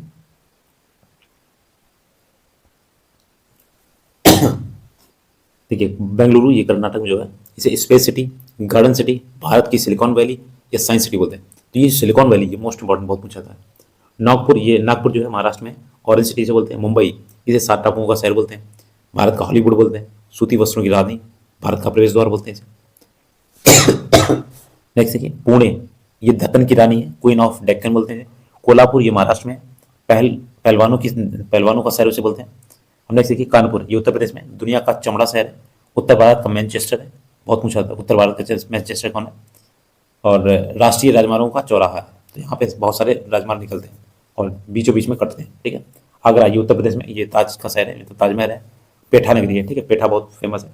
इलाहाबाद, जिसे प्रयागराज बोलते हैं, उत्तर प्रदेश में, ईश्वर का वास बोलते हैं, प्रधानमंत्रियों का शहर और संगम सिटी, प्रधानमंत्री बहुत सारे हुए हैं। नेक्स्ट है वाराणसी, ये उत्तर प्रदेश में, मंदिरों एवं घाटों का नगर बोलते हैं इसे। चेन्नई, इसे भारत का डेट्रॉइट बोलते हैं। नेक्स्ट है लखनऊ, इसे उत्तर प्रदेश जो आपके यहाँ राजधानी है, इसे नवाबों का शहर बोलते हैं। कन्नौज, उत्तर प्रदेश में, खुशबुओं का शहर और इत्र की नगरी बोलते हैं। अलीगढ़, उत्तर प्रदेश में, ताला नगरी, यहाँ ताला बनते हैं। मैसूर, जो कर्नाटक में, कर्नाटक का रत्न बोलते हैं। मदुरई, ये तमिलनाडु में, त्योहारों का नगर बोलते हैं। मेघालय, ये मेघों का नगर घर है। पंजाब, ये 5 नदियों का भूमि है। गाजीपुर, ये उत्तर प्रदेश में, काशी की बहन बोलते हैं इसे। अब देखते हैं अगला, भारत की जनजातियाँ। तो देखिए भारत की सबसे बड़ी जनजाति भील है। ये जनजाति भारतीय यूरोपीय परिवार की भाषा से संबंधित है। टोडा जनजाति नीलगिरी की पहाड़ियों पर पाई जाती है। थारू जनजाति दीपावली का शोक के रूप में मनाती है, मोस्ट इंपॉर्टेंट, बहुत पूछा जाता है कि ऐसी कौन सी जाति है जो दिवाली को शोक के रूप में मनाती है, मतलब वो दिवाली को खुशी नहीं मनाती, थारू है। नागा जनजाति मिथुन त्यौहार मनाती है। अगला देखते हैं। अब देखिए राज्य एवं केंद्रीय शासित प्रदेश जो है इसकी प्रमुख जनजाति, तो अरुणाचल प्रदेश में अबोर, डफला, सिंगपो बोलते हैं, मतलब पाई जाती है। बिहार में असुर, बैगा, बिरहोर पाई जाती है। छत्तीसगढ़ में बैगा, भारिया, भूमिया, कोरबा, भील, ये भील बहुत पूछा जाता है। असम में चकमा, दिमासा, गारो, ये गारो पहुंच जाती है। हजोंग, खामती, कार्बी, अबोर, मिकिर पाई जाती हैं, ये जनजातियाँ कुछ। नेक्स्ट देखते हैं हिमाचल प्रदेश में। देखिए हिमाचल प्रदेश में गद्दी, गुज्जर, लाहौल, पगवाला, किन्नौरी, बकरायल, हट्टी। कर्नाटक में हक्की, पिक्की, इरुगा, जेनु, कुरुव, टोंडा, चेंचू, कोया, कोंडा। और केरल में कंडार, इरुला, कन्निकर, कुरागा, पनिया, पुलायन, करुम्बा। मध्य प्रदेश में देखिए भील, यहाँ पे भी पाए जाते हैं। मिहाल, बैगा, बिरहोर, गदम्बा, गदावा, कमार, गोंड जनजाति पाई जाती है, मोस्ट इंपॉर्टेंट। मणिपुर में देखिए कुंकी, अगामी, मिजो, ये मिजो पूछी जाती है मणिपुर में कौन सी है जाति, मिजो। पुरम। देखिए मेघालय में गारो, खासी, जयंतिया, तीनों इंपॉर्टेंट, बहुत पूछा था, ठीक है। नेक्स्ट देखिए मिजोरम में, देखो लाखेर, पावो, मिजो, ये मिजोरम में। चकमा, लुक्साई, कुकी। नागालैंड में देखिए कचारी, कुकी, नागा, यहाँ पे नागा जनजाति पाई जाती है। अगामी, जलेयांग, जो मैं गोला कर रहा हूँ याद रखिएगा। उड़ीसा में बैगा, बंजारा, संथाल, ये संथाल पूछा जाता है उड़ीसा में। उराव, ये भी पूछा जाता है। सिक्किम में लेपचा, मोस्ट इंपॉर्टेंट है। लिंबू और भूटिया, ठीक है, भूटिया पूछी जाती है। त्रिपुरा में देखो लुसाई, मोंग, हलम, कसिया, जमनिया, रियाग और चकमा, ठीक है। उत्तर प्रदेश में बुक्सा, थारू, महागीर, शोरका, खरवार, थारू, राजी। झारखंड में संथाल, असुर, हो, बैगा, बंजारा, बिरहौर, मुंडा, ये जनजाति पाई जाती है, मुंडा जनजाति, ठीक है। उत्तराखंड में भोटिया, जौनसारी, राजी। नेक्स्ट है देखिए पश्चिम बंगाल में होस, कोरा, मुंडा, संथाल, लेप्चा, देखिए संथाल, लेप्चा, असुर, बैगा, बंजारा। अरुणाचल, अंडमान निकोबार द्वीप समूह में अंडमानी, चरियार, जारवा, सेंटलीज, सोमपेन, ओंगे। दादा नगर हवेली एवं दमन दीव में थोड़िया, दुबला, ये दुबला हलपति होते हैं। सिद्धि, नायका, वर्ली, कोकना और नायक, ठीक है। ये मतलब याद नहीं करने हैं, बोला मैंने ऐसे कर दिया। नेक्स्ट है जम्मू कश्मीर, देखिए गुज्जर, बकरवाल, डोकपा, गारा, डोंगरा, ठीक है, ये डोंगरा पाई जाती है। महाराष्ट्र में भील, गोंड, वर्ली, कोली, बैगा, कामर, खोंडा, कोकरू। राजस्थान में देखिए मीणा, मोस्ट इंपॉर्टेंट, ठीक है, भील, ये भी, गरसिया, सहरिया। लद्दाख में लद्दाखी, बल्ती, बोटो, ब्रोकपा, ड्रोकपा, शिन, चांगपा। लक्षद्वीप में अमीनी, दिवी, ये कोया, मलसीस, मेला, चेरिस। पुदुचेरी में इरुलर। और आंध्र प्रदेश में देखिए चेंचू, गुड़ावा, कोंडा डोरा, कोंडा कापू, कोंडा रेड्डी और खोंड वाल्मीकि। ये तो पढ़ी होगी रेड्डी वगैरह जो आएंगे। तो अभी तक देखो हम क्या बोल रहे थे, आप लोगों को समझ में भी नहीं आएगा। ये सब जनजातियाँ हैं, ठीक है, एसटी हैं, शेड्यूल्ड ट्राइब बोलते हैं। अब देखिए भारत का भौतिक भूगोल। भारत का भौगोलिक क्षेत्रफल है 32,87,263 वर्ग किलोमीटर। इसे रट लो, ठीक है, पूछा जाएगा। मतलब इतना क्षेत्रफल है भारत में, जो कि विश्व के कुल क्षेत्रफल का 2.4%। मतलब पूरे विश्व में जितनी जमीन है ना, उसका 2.4% हिस्सा अपने भारत में है। मतलब कितना परसेंटेज पूछा जाए इतना, और क्षेत्रफल में पूछा जाए तो 32,87,263 वर्ग किलोमीटर। अब देखो, क्षेत्रफल की दृष्टि से भारत विश्व का 7वां सबसे बड़ा देश है। मतलब अगर देखा जाए कि जगह किसके पास सबसे ज्यादा, तो विश्व में सबसे ज्यादा, मतलब 1 2 3 4 5 छठे और 7वें नंबर पे आता है भारत। ठीक है, इस तरीके से याद कर लो, जिसे नहीं याद होता तो। अब देखो कौन कौन से देश हैं, 6 देश कौन कौन से हैं। तो देखो, क्षेत्रफल की दृष्टि से भारत के सबसे बड़े जो देश हैं विश्व के, देखो रूस है, कनाडा है, चीन है, फिर संयुक्त राज्य अमेरिका जिसे यूएसए बोलते हैं, फिर ब्राजील, फिर ऑस्ट्रेलिया, उसके बाद आता है अपना भारत। ठीक है, अपना प्यारा भारत, इंडिया। ठीक है, तो याद रखिएगा 7वें नंबर पे इंडिया। अब भारत का उत्तर से दक्षिण तक विस्तार जो है 3214 किलोमीटर है। अभी मैप आया तो मैंने दिखाया था, ऊपर से लेकर नीचे तक लंबाई कितनी है। और पूरब से पश्चिम की तक कितनी है, 2933। यानी कि पूरब से पश्चिम ऐसी, और उत्तर से दक्षिण इस तरीके। तो उत्तर से दक्षिण तक ज़्यादा लंबाई है। ठीक है, इस तरीके से। अब नेक्स्ट देखो, गुजरात की तटीय सीमा सबसे लंबी है। मतलब गुजरात जो है वो समुद्र के किनारे बहुत लंबा है। ठीक है, भौतिक संरचना तथा धरातल के स्वरूप के अनुसार भारत को 5 भागों में बांटा गया है। कौन से, उत्तरी पर्वतीय मैदान, ठीक है, जहाँ पे हिमालय पर्वत है। विशाल मैदान जो आपका यूपी वाला हिस्सा पड़ता है। प्रायद्वीपीय पठार जो नीचे वाले हिस्सा पड़ते हैं। और मरुस्तरीय प्रदेश जो आपके गुजरात राजस्थान वाला हिस्सा पड़ता है। समुद्र तटीय मैदान जो ये नीचे वाला हिस्सा पड़ता है। ठीक है, 5 भागों में बांटा गया। अब देखो, हिमालय की उत्पत्ति के संबंध में आधुनिक सिद्धांत प्लेट विवर्तनिक थ्योरी पे चलता है। ठीक है, हिमालय की जो उत्पत्ति हुई थी, उत्तर के पर्वतीय क्षेत्र को 4 प्रमुख समानांतर पर्वत श्रेणियों में बांटा गया है, क्षेत्रों में बांटा जा सकता है। देखो, जो पर्वत है, हिमालय पर्वत सबसे ऊपर है ट्रांस हिमालय, इसके अंतर्गत आते हैं काराकोरम, लद्दाख, जास्कर आदि पर्वत श्रेणियाँ। तो देखिए, ये जो आपको हिमालय पर्वत पढ़ना है तो इस माउंट एवरेस्ट को एक अलग से वीडियो पढ़ लीजिएगा, यूट्यूब पे मिल जाएगा आपको। जब तक आप देखेंगे नहीं तब तक याद नहीं होगा। फिर आता है आपका हिमाद्री, इसे सर्वोच्च या बृहद हिमालय बोलते हैं। इसे ही हिमाद्री, मुख्य हिमालय या बर्फीला हिमालय कहा जाता है। विश्व की सबसे सर्वाधिक ऊंची चोटी इसी श्रेणी में पाई जाती है, जिसे बोलते हैं माउंट एवरेस्ट। ठीक है, हिमालय सब मतलब पूरा बड़ा है, माउंट एवरेस्ट इसकी चोटी है। माउंट एवरेस्ट ये सबसे ऊंची चोटी है। इसे कंचनजंगा भी बोलते हैं। 8598 किलोमीटर मीटर में, 8598 मीटर में। नंदा देवी, नागा पर्वत, कामेट, नामचा बरवा आदि इसके कुछ महत्वपूर्ण शिखर हैं। मतलब जो हिमाद्री है या हिमालय है, इसके अंदर इतनी ये पाई जाती हैं चोटियाँ हैं। ठीक है, कंचनजंगा ये देखिए।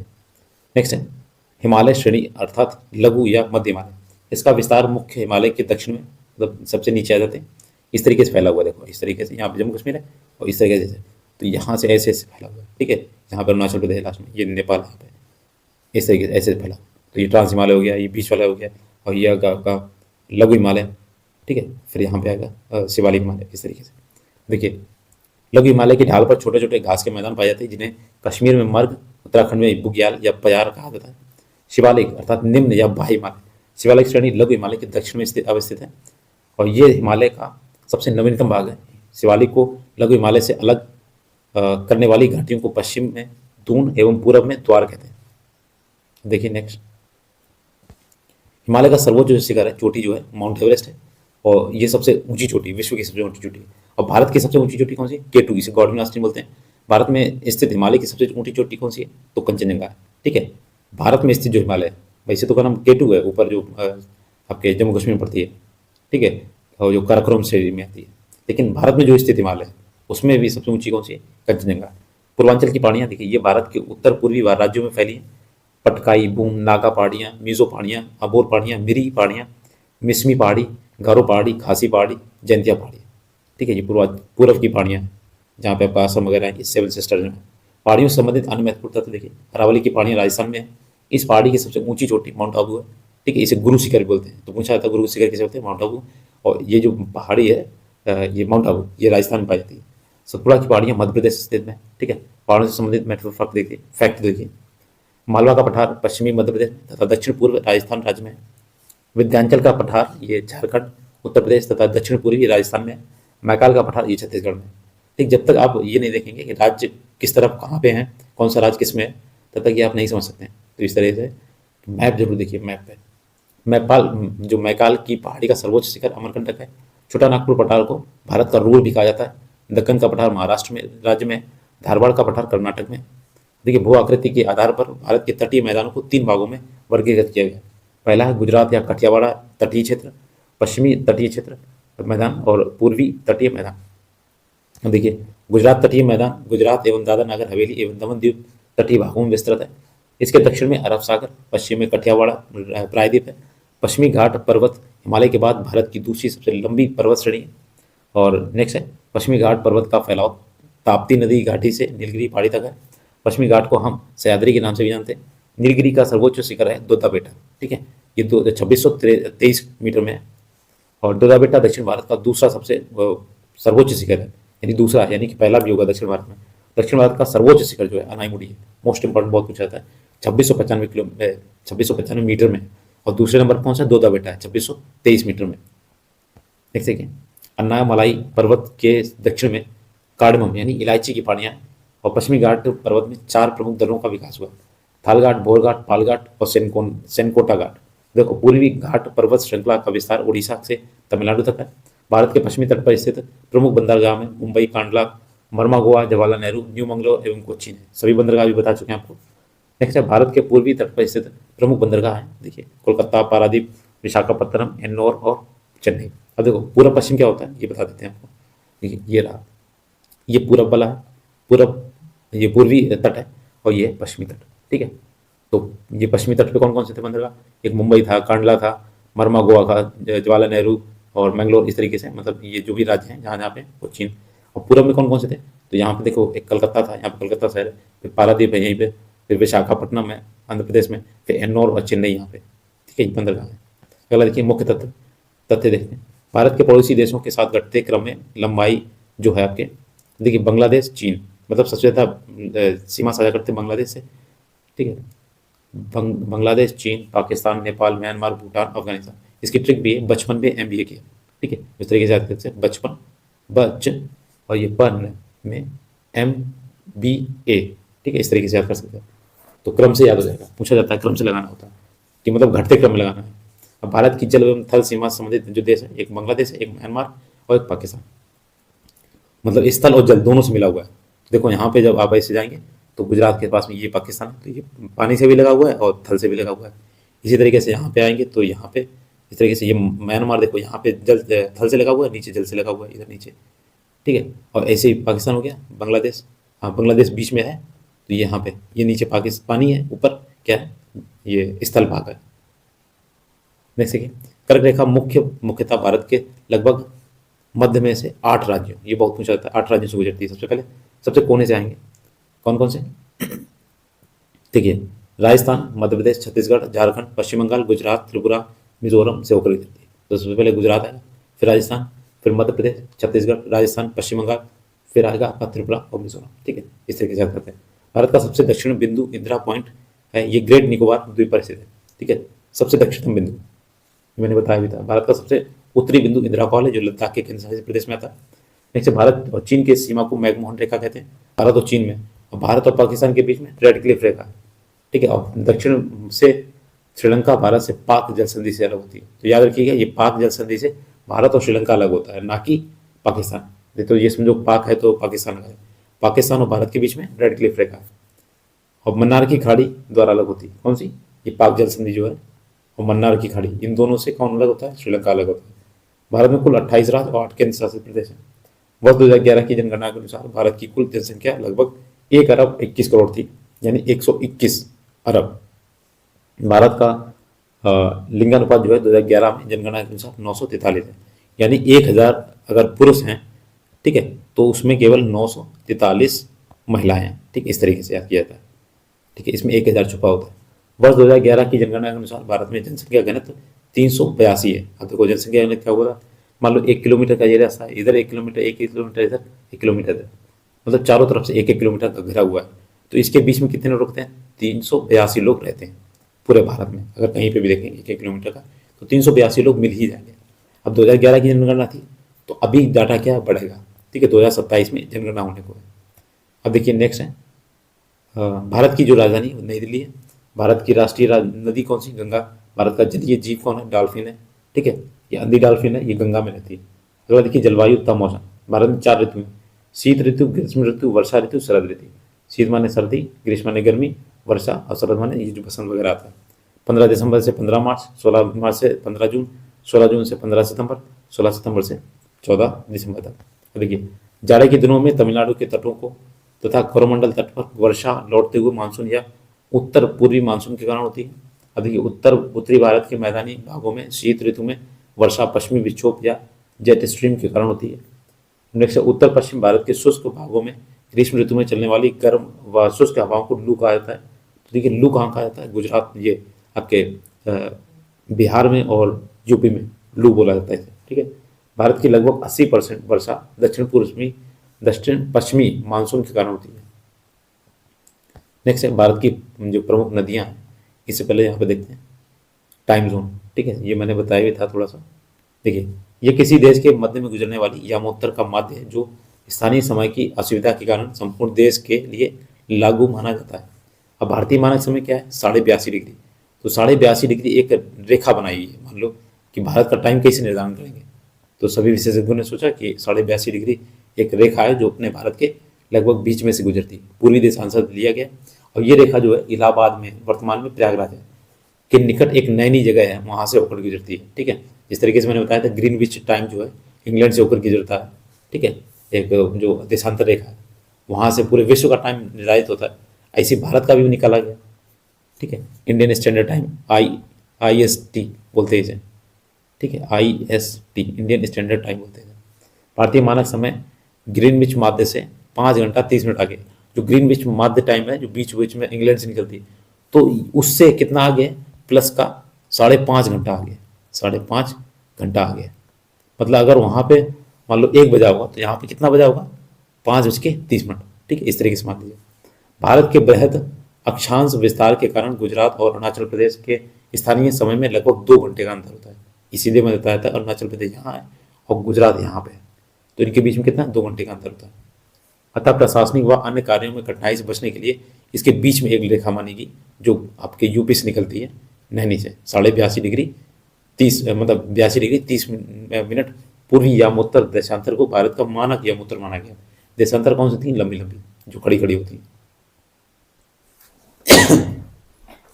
नेक्स्ट देखिए भारतीय मानक समय की यामोत्तर रेखा उत्तर प्रदेश, मध्य प्रदेश, छत्तीसगढ़, उड़ीसा, आंध्र प्रदेश से होकर गुजरती है। जो लंबी लंबी जो रेखा जो बताई थी 82.5 डिग्री की, तो वो कहाँ से होकर गुजरती है? इस तरीके से यहाँ जाएंगे, फिर ऐसे ऐसे जाएंगे, तो यहाँ से ऐसे निकलती है। यहाँ यूपी और फिर इसके नीचे कौन है? मध्य प्रदेश हो गया, छत्तीसगढ़, उड़ीसा, फिर आंध्र प्रदेश, ऐसे निकलती है बीचों बीच। अब देखिए सूर्य पूर्व में उदित होता है, वो पृथ्वी पश्चिम से पूर्व अपनी घुरी पर घूम रही है। अतः 0 डिग्री प्रधान यामोत्तर से पूर्व की ओर जाने पर ग्रीनविच टाइम से आगे और पश्चिम की ओर जाने पर समय ग्रीनविच टाइम से पीछे रहता है, ठीक है। इसे हम ज़्यादा समझा नहीं पाएंगे क्योंकि टाइम बहुत लगेगा इसमें। अब देखिए कुछ गंगा नदी हैं, ये नदियों की उद्गम दिया गया। जो गंगा नदी है वो गंगोत्री यमुना से निकलती है, ठीक है। दाएं किनारे से मिलने वाली जो प्रमुख नदियां हैं जैसे यमुना और सोन, जैसे गंगा नदी इधर आ रही है तो जिधर चल रही है इधर दायां हो गया, इधर दायां होगा और इधर बायां होगा, ठीक है। तो दाएं से कौन कौन सी आती है? एक यमुना और एक सोन नदी। अब बाएं से कौन कौन सी आ रही? गोमती, गंडक, घाघरा, रामगंगा, कोशी, ठीक है। अब यमुना नदी कहाँ से निकलती है? यमुनोत्तरी हिमनद से निकलती है, ठीक है, ऐसे बता देते हैं। और चंबल नदी ये आपके जनाभाव पहाड़ी के निकट निकलती है। तो इसकी सहायक नदियाँ कौन कौन सी हैं? देखिए बनास, काली सिंध, पार्वती, सिप्रा और मेज, ठीक है। और नेक्स्ट देखिए यमुना नदी की सहायक नदियाँ देखो चंबल, बेतवा, केन्स, टोन्स, हिंडन, सेंगर आदि। नेक्स्ट है देखिए इसमें जो मेन है और ये सिंधु नदी ये तिब्बत के मानसरोवर झील के निकट से निकलती है और सीगी, खनाब, हिमनद से, मतलब मानसरोवर झील याद रखिए। इसकी कौन कौन सी सहायक नदी? झेलम, व्यास, चेनाब, रावी, सतलज और जास्कर, श्योक, गिलगित आदि। नेक्स्ट देखिए जो मेन इंपॉर्टेंट है चेनाब नदी, ये चंद्रा एवं भागा नदियों के नामक 2 नदियों से मिलकर बनी है। इसकी जो सहायक नदियाँ रावी, झेलम, तावी और सतलज नदी ये आपके मानसरोवर झील के निकट राक्षसताल तिब्बत से निकलती है। एक मानसरोवर झील से निकलती है, ये भी मानसरोवर झील से निकलती है, ये लेकिन राक्षसताल तिब्बत से निकलती है। और ये कहाँ से निकलती है? ये आपके सींगी, खनाब, हिमनद से निकलती है। इसकी क्या है? ब्यास, स्पीति, बापसा, खासा, ठीक है। नेक्स्ट है आपकी देखिए झेलम, ये झेलम आपकी निकलती है शेषनाग झील से। बाकी आप पढ़ लीजिएगा, जो इंपॉर्टेंट है वही बता रहे हैं। किशनगंगा जो पाकिस्तान में ये आपके नीलम नदी के नाम से जानी जाती है, ठीक है। नेक्स्ट है देखिए रावी नदी, ये कुल्लू पहाड़ियों से रोहतांग दर्रे के पश्चिम से निकलती है। बदला, बैरा, सियूल, ये सब इसकी सहायक नदियाँ हैं। और देखिए सोन नदी, ये आपकी अमरकंटक पहाड़ी से निकलती है मध्य प्रदेश में। रिहंद, उत्तरी कोयल और गोपद इसके सहायक नदियाँ हैं। गोमती नदी, ये फुल्लर झील, ये उत्तर प्रदेश में निकलती है। सई, सलायन और झुआ। नर्मदा नदी, ये अमरकंटक की पहाड़ी मध्य प्रदेश से निकलती है। तावा, हिरण, गंजाल और बंजर इसकी सहायक नदियाँ। ठीक है, तो इस तरीके से आप देख लीजिएगा, बाकी अगर स्क्रीनशॉट लेना चाहें तो ले लीजिएगा। ठीक है, देख सकते हैं। यहाँ पे आते हैं, देखिए ताप्ती, ये बैतुल जिला उत्तर प्रदेश से मध्य प्रदेश से निकलती है। पूर्णा, आनेर, गिरना। गोदावरी, ये मोस्ट इंपॉर्टेंट है, त्र्यंबकेश्वर महाराष्ट्र से निकलती है। ये ब्रह्मगिरी पहाड़ी कर्नाटक से निकलती है। तो इसकी सारी नदियाँ आप देख लीजिए, अमरावती में इंपॉर्टेंट है। नेक्स्ट है कृष्णा नदी, ये महाबलेश्वर के निकट पश्चिमी घाट से निकलती है। भीमा, कोयना, घाट प्रभा, मालप्रभा, मूसी, पंचगंगा, ये इसकी सहायक नदी है, ये बहुत पूछी जाती है। ठीक है, ब्रह्मपुत्र नदी, ये मानसरोवर झील के निकट चेमायुंगडुंग हिमना से निकलती है, मोस्ट इंपॉर्टेंट है। ठीक है, कृष्णा हो गई, ब्रह्मपुत्र हो गई, गोदावरी हो गई और ये ताप्ती नदी होगी। जो भी बता रहे हैं, लोहित, दिबांग, धनसिरी, सुबनसिरी, मानस, ये इसकी सहायक नदियाँ। महानदी, ये सिहावा श्रेणी छत्तीसगढ़ से निकलती है। ठीक है, और साबरमती नदी, ये अरावली पहाड़ी राजस्थान से निकलती है। लूनी नदी, ये भी अरावली पहाड़ी की नागा पहाड़ी से निकलती है। खारी, जोजड़ी और जवाई इसकी सहायक नदी है। ठीक है, ये इसकी कुछ खास थी। देख सकते हैं भारत में कुछ जो प्रमुख नदियों के महत्वपूर्ण तथ्य देख लेते हैं। देखिए, गंगा नदी कुल लंबाई 2525 किलोमीटर। ठीक है, याद रखिएगा, मोस्ट इंपॉर्टेंट। गंगा नदी की सबसे अधिक लंबाई जो है उत्तर प्रदेश में। भारत का सबसे बड़ा आबा क्षेत्र किसका है? गंगा नदी, मतलब सबसे ज्यादा फैला हुआ है। भारत में गंगा जो है बाएं तट से मिलने वाली अंतिम नदी महानदी है, महानंदा है। ठीक है, बाएं तट से, मैंने बताया था बाएं तट से इधर से आके महानंदा है। सन 2017 में उत्तराखंड उच्च न्यायालय ने गंगा तथा यमुना नदी को जीवित मानव का दर्जा दिया। मतलब ये दो नदियां हैं जो ये मानव के जैसी इन व्यवहार करेगी, मतलब इन्हें जीवित दे दिया, जीवन इनका है इन दो नदियों का। सन 2008 में गंगा नदी को राष्ट्रीय नदी का दर्जा भी घोषित किया गया। तो पूछा जाता है राष्ट्रीय नदी कब बनाई थी? तो 2008 में, याद रखिएगा। गंगा जो नदी है उत्तर प्रदेश के 28 जिलों से होकर गुजरती है, मोस्ट इंपॉर्टेंट है यूपी के लिए। गंगा नदी उत्तर प्रदेश के बिजनौर जिले में प्रवेश करती है तथा बलिया जिले से बाहर हो जाती है। नेक्स्ट है, गंगा नदी को बांग्लादेश में पद्मा के नाम से जाना जाता है। बांग्लादेश में गंगा तथा ब्रह्मपुत्र नदी की संयुक्त धारा को मेघना कहा जाता है। नेक्स्ट है, गंगा तथा ब्रह्मपुत्र नदियां मिलकर संसार के सबसे बड़े डेल्टा का निर्माण करती हैं, जिसे सुंदरबन कहते हैं। तो ये विश्व का सबसे बड़ा डेल्टा बनाती है। डेल्टा क्या होता है? ये गंगा नदी आई, इधर से ब्रह्मपुत्र नदी आई, तो यहाँ पे बहुत बड़ा एक क्षेत्र बना देती हैं, बहुत बड़ा, तो इसे डेल्टा बोलते हैं। नेक्स्ट, इस डेल्टा में सुंदरी वृक्ष, मतलब वृक्ष की अधिकता के कारण इसे सुंदरबन कहते हैं। मतलब यहाँ पे बहुत सारे पेड़ हो जाते हैं, तो इसे सुंदरबन कहा गया। यमुना नदी गंगा की सबसे बड़ी सहायक नदी है। यमुना नदी है, गंगा से जब गंगा आती है तो यमुना नदी इसमें मिलती है आके। ठीक है, ऊपर से इस तरीके से आके गंगा, यमुना, सरस्वती, ये यहाँ पे प्रयागराज मिलती है। ठीक है, सरस्वती तो विलुप्त होगी। अभी की गोमती नदी गंगा की एकमात्र सहायक नदी है जिसका उद्गम मैदान से होता है। ठीक है, गोमती अंदर ही निकलती है, ये कोई ऊपर से नहीं आती है, मतलब ग्लेशियर से नहीं आती है। कोसी नदी को बिहार का शोक कहा जाता है, मोस्ट इंपॉर्टेंट है, याद रखिएगा। अब देखिए, ये देवप्रयाग, ये टिहरी बांध, टिहरी पे बना हुआ। भागीरथी एवं अलकनंदा। रुद्रप्रयाग, ये रुद्रप्रयाग में। अलकनंदा एवं मंदाकिनी। विष्णुप्रयाग, ये चमोली जिले में। धौली गंगा, ये विष्णु गंगा। नंदप्रयाग, ये चमोली में। अलकनंदा एवं मंदाकिनी। कर्णप्रयाग, ये चमोली में। अलकनंदा एवं पिंडार नदी। अब देखिए, सिंधु जल संधि जो हुई थी ये 19 सितंबर 1960 को हुई थी। 19 सितंबर 1960 को किसके बीच में हुई थी? ये भारत और पाकिस्तान के बीच में हुई थी। नेक्स्ट देखते हैं, यहाँ पे भारत एवं पाकिस्तान के बीच सिंधु समझौता था, 1960 में हुआ था। इस समझौते के अनुसार भारत सिंधु एवं उसकी सहायक नदियों का केवल 20% जल प्रयोग कर सकता है। ठीक है, 20% जल जो है भारत इसमें से प्रयोग कर सकता है। चेनाब नदी सिंधु नदी की सबसे बड़ी सहायक नदी है, तो पूछा जाता है। व्यास नदी हरिके नामक स्थान पर सतलज नदी से मिलती है, जहाँ पर हरिके बैराज का निर्माण कराएगा। और ये सिंधु नदी वही है जो जहाँ से सिंधु सभ्यता की शुरुआत हुई थी। ब्रह्मपुत्र नदी की लंबाई लगभग कितनी? 2900 किलोमीटर है। ठीक है, और गंगा नदी कितनी थी? 2525 किलोमीटर अपने भारत में केवल। और ये 2900 किलोमीटर है ये ब्रह्मपुत्र, तो ये आपके तिब्बत से और चीन के साइड से होते हुए आती है। ठीक है, ब्रह्मपुत्र नदी को तिब्बत में सांगपो बोलते हैं, अरुणाचल प्रदेश में दियांग बोलते हैं, असम में ब्रह्मपुत्र, बांग्लादेश में इसे जमुना बोलते हैं। मोस्ट इंपॉर्टेंट है, इस लाइन को बार बार याद कीजिएगा, पूछा जाता है। अरुणाचल प्रदेश में इसे क्या बोलते हैं? ब्रह्मपुत्र नदी को। अब देखिए, ये माजुली है विश्व का सबसे बड़ा नदी द्वीप ब्रह्मपुत्र नदी बनता है। जैसे सुंदरबन बनता है गुजरात, वो आपके गंगा और ब्रह्मपुत्र नदी से मिलकर, तो ऐसी ब्रह्मपुत्र नदी भी बनता है माजुली। नेक्स्ट है, अरब सागर की प्रमुख नदियां देखते हैं। नर्मदा नदी, ताप्ती, साबरमती, पेरियार, माही, जुवारी, मांडवी आदि। ठीक है, ये अरब सागर में जो गिरती है। प्रायद्वीपीय भारत की सबसे बड़ी नदी गोदावरी है, ठीक है, नीचे जो सबसे नीचे है तो गोदावरी है, इस तरीके से जाती है। गोदावरी को दक्षिण गंगा के नाम से जाने जाते हैं। कावेरी को दक्षिण भारत की गंगा, दोनों में फर्क है, याद रखिए। गोदावरी को दक्षिण गंगा बोलते हैं और कावेरी को दक्षिण की गंगा बोलते हैं। प्रायद्वीपीय भारत की नदियों का उत्तर से दक्षिण की ओर क्रम महानदी गोदावरी, कृष्णा, पेन्नार, कावेरी और वैगई है, ठीक है। नेक्स्ट है प्राय नदी का, जो प्रायद्वीपीय नदियों का लंबाई के अनुसार बढ़ता क्रम है, तो बढ़ता हुआ क्रम मतलब पहले छोटी ताप्ती कावेरी, फिर महानदी, फिर नर्मदा, फिर कृष्णा, फिर सबसे बड़ी है गोदावरी, ठीक है, बढ़ता क्रम पूछा गया।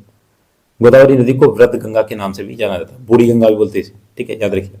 अब देखिए यहाँ पे ताल वगैरह जिसमें भी ताल आए वो सब उत्तराखंड में, याद रखिएगा, जिसमें भी ताल है, देखो यहाँ से देखिए, कोताल, देवताल, मालताल, नैलीताल, राक्षसताल उत्तराखंड में, जिसमें भी नाग आए वो सब जम्मू कश्मीर में, शेषनाग, बेरीनाग, ठीक है, ये झीलें हैं, याद रखिएगा। इस तरीके से ट्रिक्स याद कीजिएगा, सब याद रखिए। देखिए इसमें भी नाग, अनंतनाग। अब देखिए मानसबल झील ये जम्मू कश्मीर, डल झील ये जम्मू कश्मीर, वुलर झील ये भी जम्मू कश्मीर, जयसमंद झील राजस्थान में, फतेह सागर झील राजस्थान में, पिछोला झील राजस्थान में, सांबर झील राजस्थान में, लूणकरणसर झील ये राजस्थान में। नेक्स्ट देखिए कोल्लेरू झील ये आंध्र प्रदेश में, रेणुका झील हिमाचल प्रदेश में, पेरियार झील केरल में, वेमनाड झील केरल में, चिल्का झील ओडिशा में, लोनार झील महाराष्ट्र में, सूरजकुंड झील हरियाणा में, बड़खल झील ये भी हरियाणा में, लोकटक झील मणिपुर में।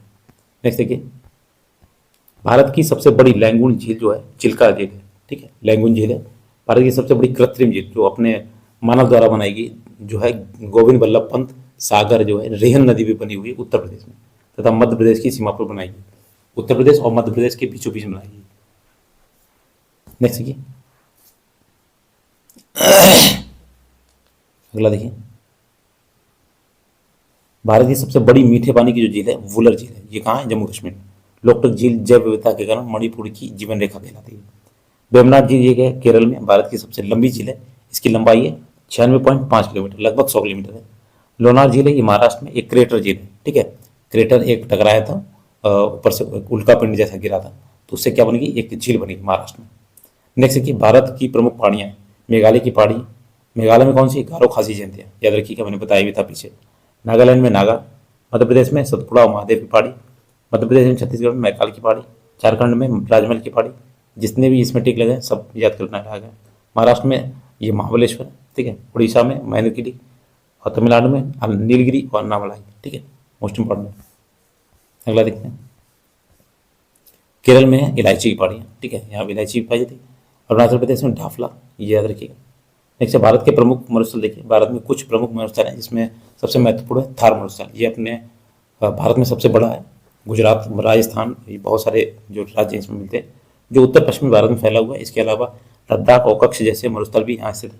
ये थार मरुस्थल ये भारत का सबसे बड़ा गर्म उपोष्ण कटिबंधीय मरुस्थल है, जो इसे ग्रेट इंडियन डेजर्ट के नाम से जाना जाता है। ये राजस्थान, गुजरात, पंजाब, हरियाणा में फैला हुआ है, ठीक है। नेक्स्ट है कच्छ का मरुस्थल जो गुजरात राज्य में स्थित है और ये अपने प्राकृतिक दृश्यों और वन जीवों के लिए जाना जाता है। यहाँ का प्रमुख जो पशु है जंगली गधा है। अलग जो गधा है ये पूछा गया था, शायद पेट वाले को में पेपर में आया था कि ये जंगली गधा कहाँ पाया जाता है, तो ये गुजरात में पाया जाता है। देखिए लद्दाख मरुस्थल ये ठंडा मरुस्थल है, ये जम्मू कश्मीर में स्थित है और ये एक उच्च ऊंचाई वाला शीत मरुस्थल है। ये जो अभी अपना थार मरुस्थल था ये गर्म वाला था, ठीक है। अब देखिए वनों के बारे में, भारत में मुख्य रूप से 5 प्रकार के वन पाए जाते हैं, ठीक है, जल्दी से ये भी पढ़ लेते हैं। देखिए उष्णकटिबंधीय सदाबहार वन और उष्णकटिबंधीय आर्द्र पर्णपाती वन, उष्णकटिबंधीय शुष्क पर्णपाती वन, पर्वतीय वन और ज्वारीय वन। देखिए उष्णकटिबंधीय सदाबहार वन देखते हैं, जिन क्षेत्रों में तापमान अधिक पाया जाता है और वार्षिक वर्षा लगभग 200 सेंटीमीटर से अधिक होती है, उन क्षेत्रों में उष्णकटिबंधीय सदाबहार वन पाए जाते हैं। सदाहरित वनों के वृक्षों की विशेषता होती है कि वे वर्ष भर हरे भरे बने रहते हैं। इसमें देखिए कौन कौन से, आबनूस, एबोनी, महागोनी, रोजवुड, नारियल, ताड़, बांस और रबड़ एवं सिंकोना इस वन की, इन वनों की प्रमुख वृक्ष हैं इसमें, ठीक है। तो पूछा जाता है, ये नाम दे देंगे, इसमें पूछेंगे कौन सा वन है, तो उष्णकटिबंधीय सदाबहार वन कौन कौन से होते हैं, ऐसे पूछ देगा। देखिए उष्णकटिबंधीय आर्द्र पर्णपाती वन कौन से होते हैं, इसमें क्या होती है 100 से 200 सेंटीमीटर तक वर्षा होती है। इन वनों में ऊंचे पहाड़ों का अभाव होता है, ठीक, ऊंचे पेड़ों का अभाव होता है। अब देखिए उष्णकटिबंधीय शुष्क पर्णपाती वन कौन से, जिसमें 70 से 100 सेंटीमीटर तक वर्षा होती है और इन वनों में ऊंचे पेड़ों का अभाव होता है। इसमें भी पर्वतीय वन कौन से, 1500 सेंटीमीटर की ऊंचाई पर होते हैं। जैसे देवदार, सप्रू, फर, चीड़, ब्लू पाइन आदि छोटी पत्तियों वाले वन मिलते हैं इसमें। एक से ज्वारी वन कौन से हैं? तो देखिए ये मुख्यतः उन बागों में मिलते हैं जहाँ नदियों का ताज़ा जल समुद्री जल से मिलता है। इसमें कौन कौन से मैग्रोव, सुंदरी, केजुराइन, केवड़ा, बेंदी आदि वृक्ष पाए जाते हैं।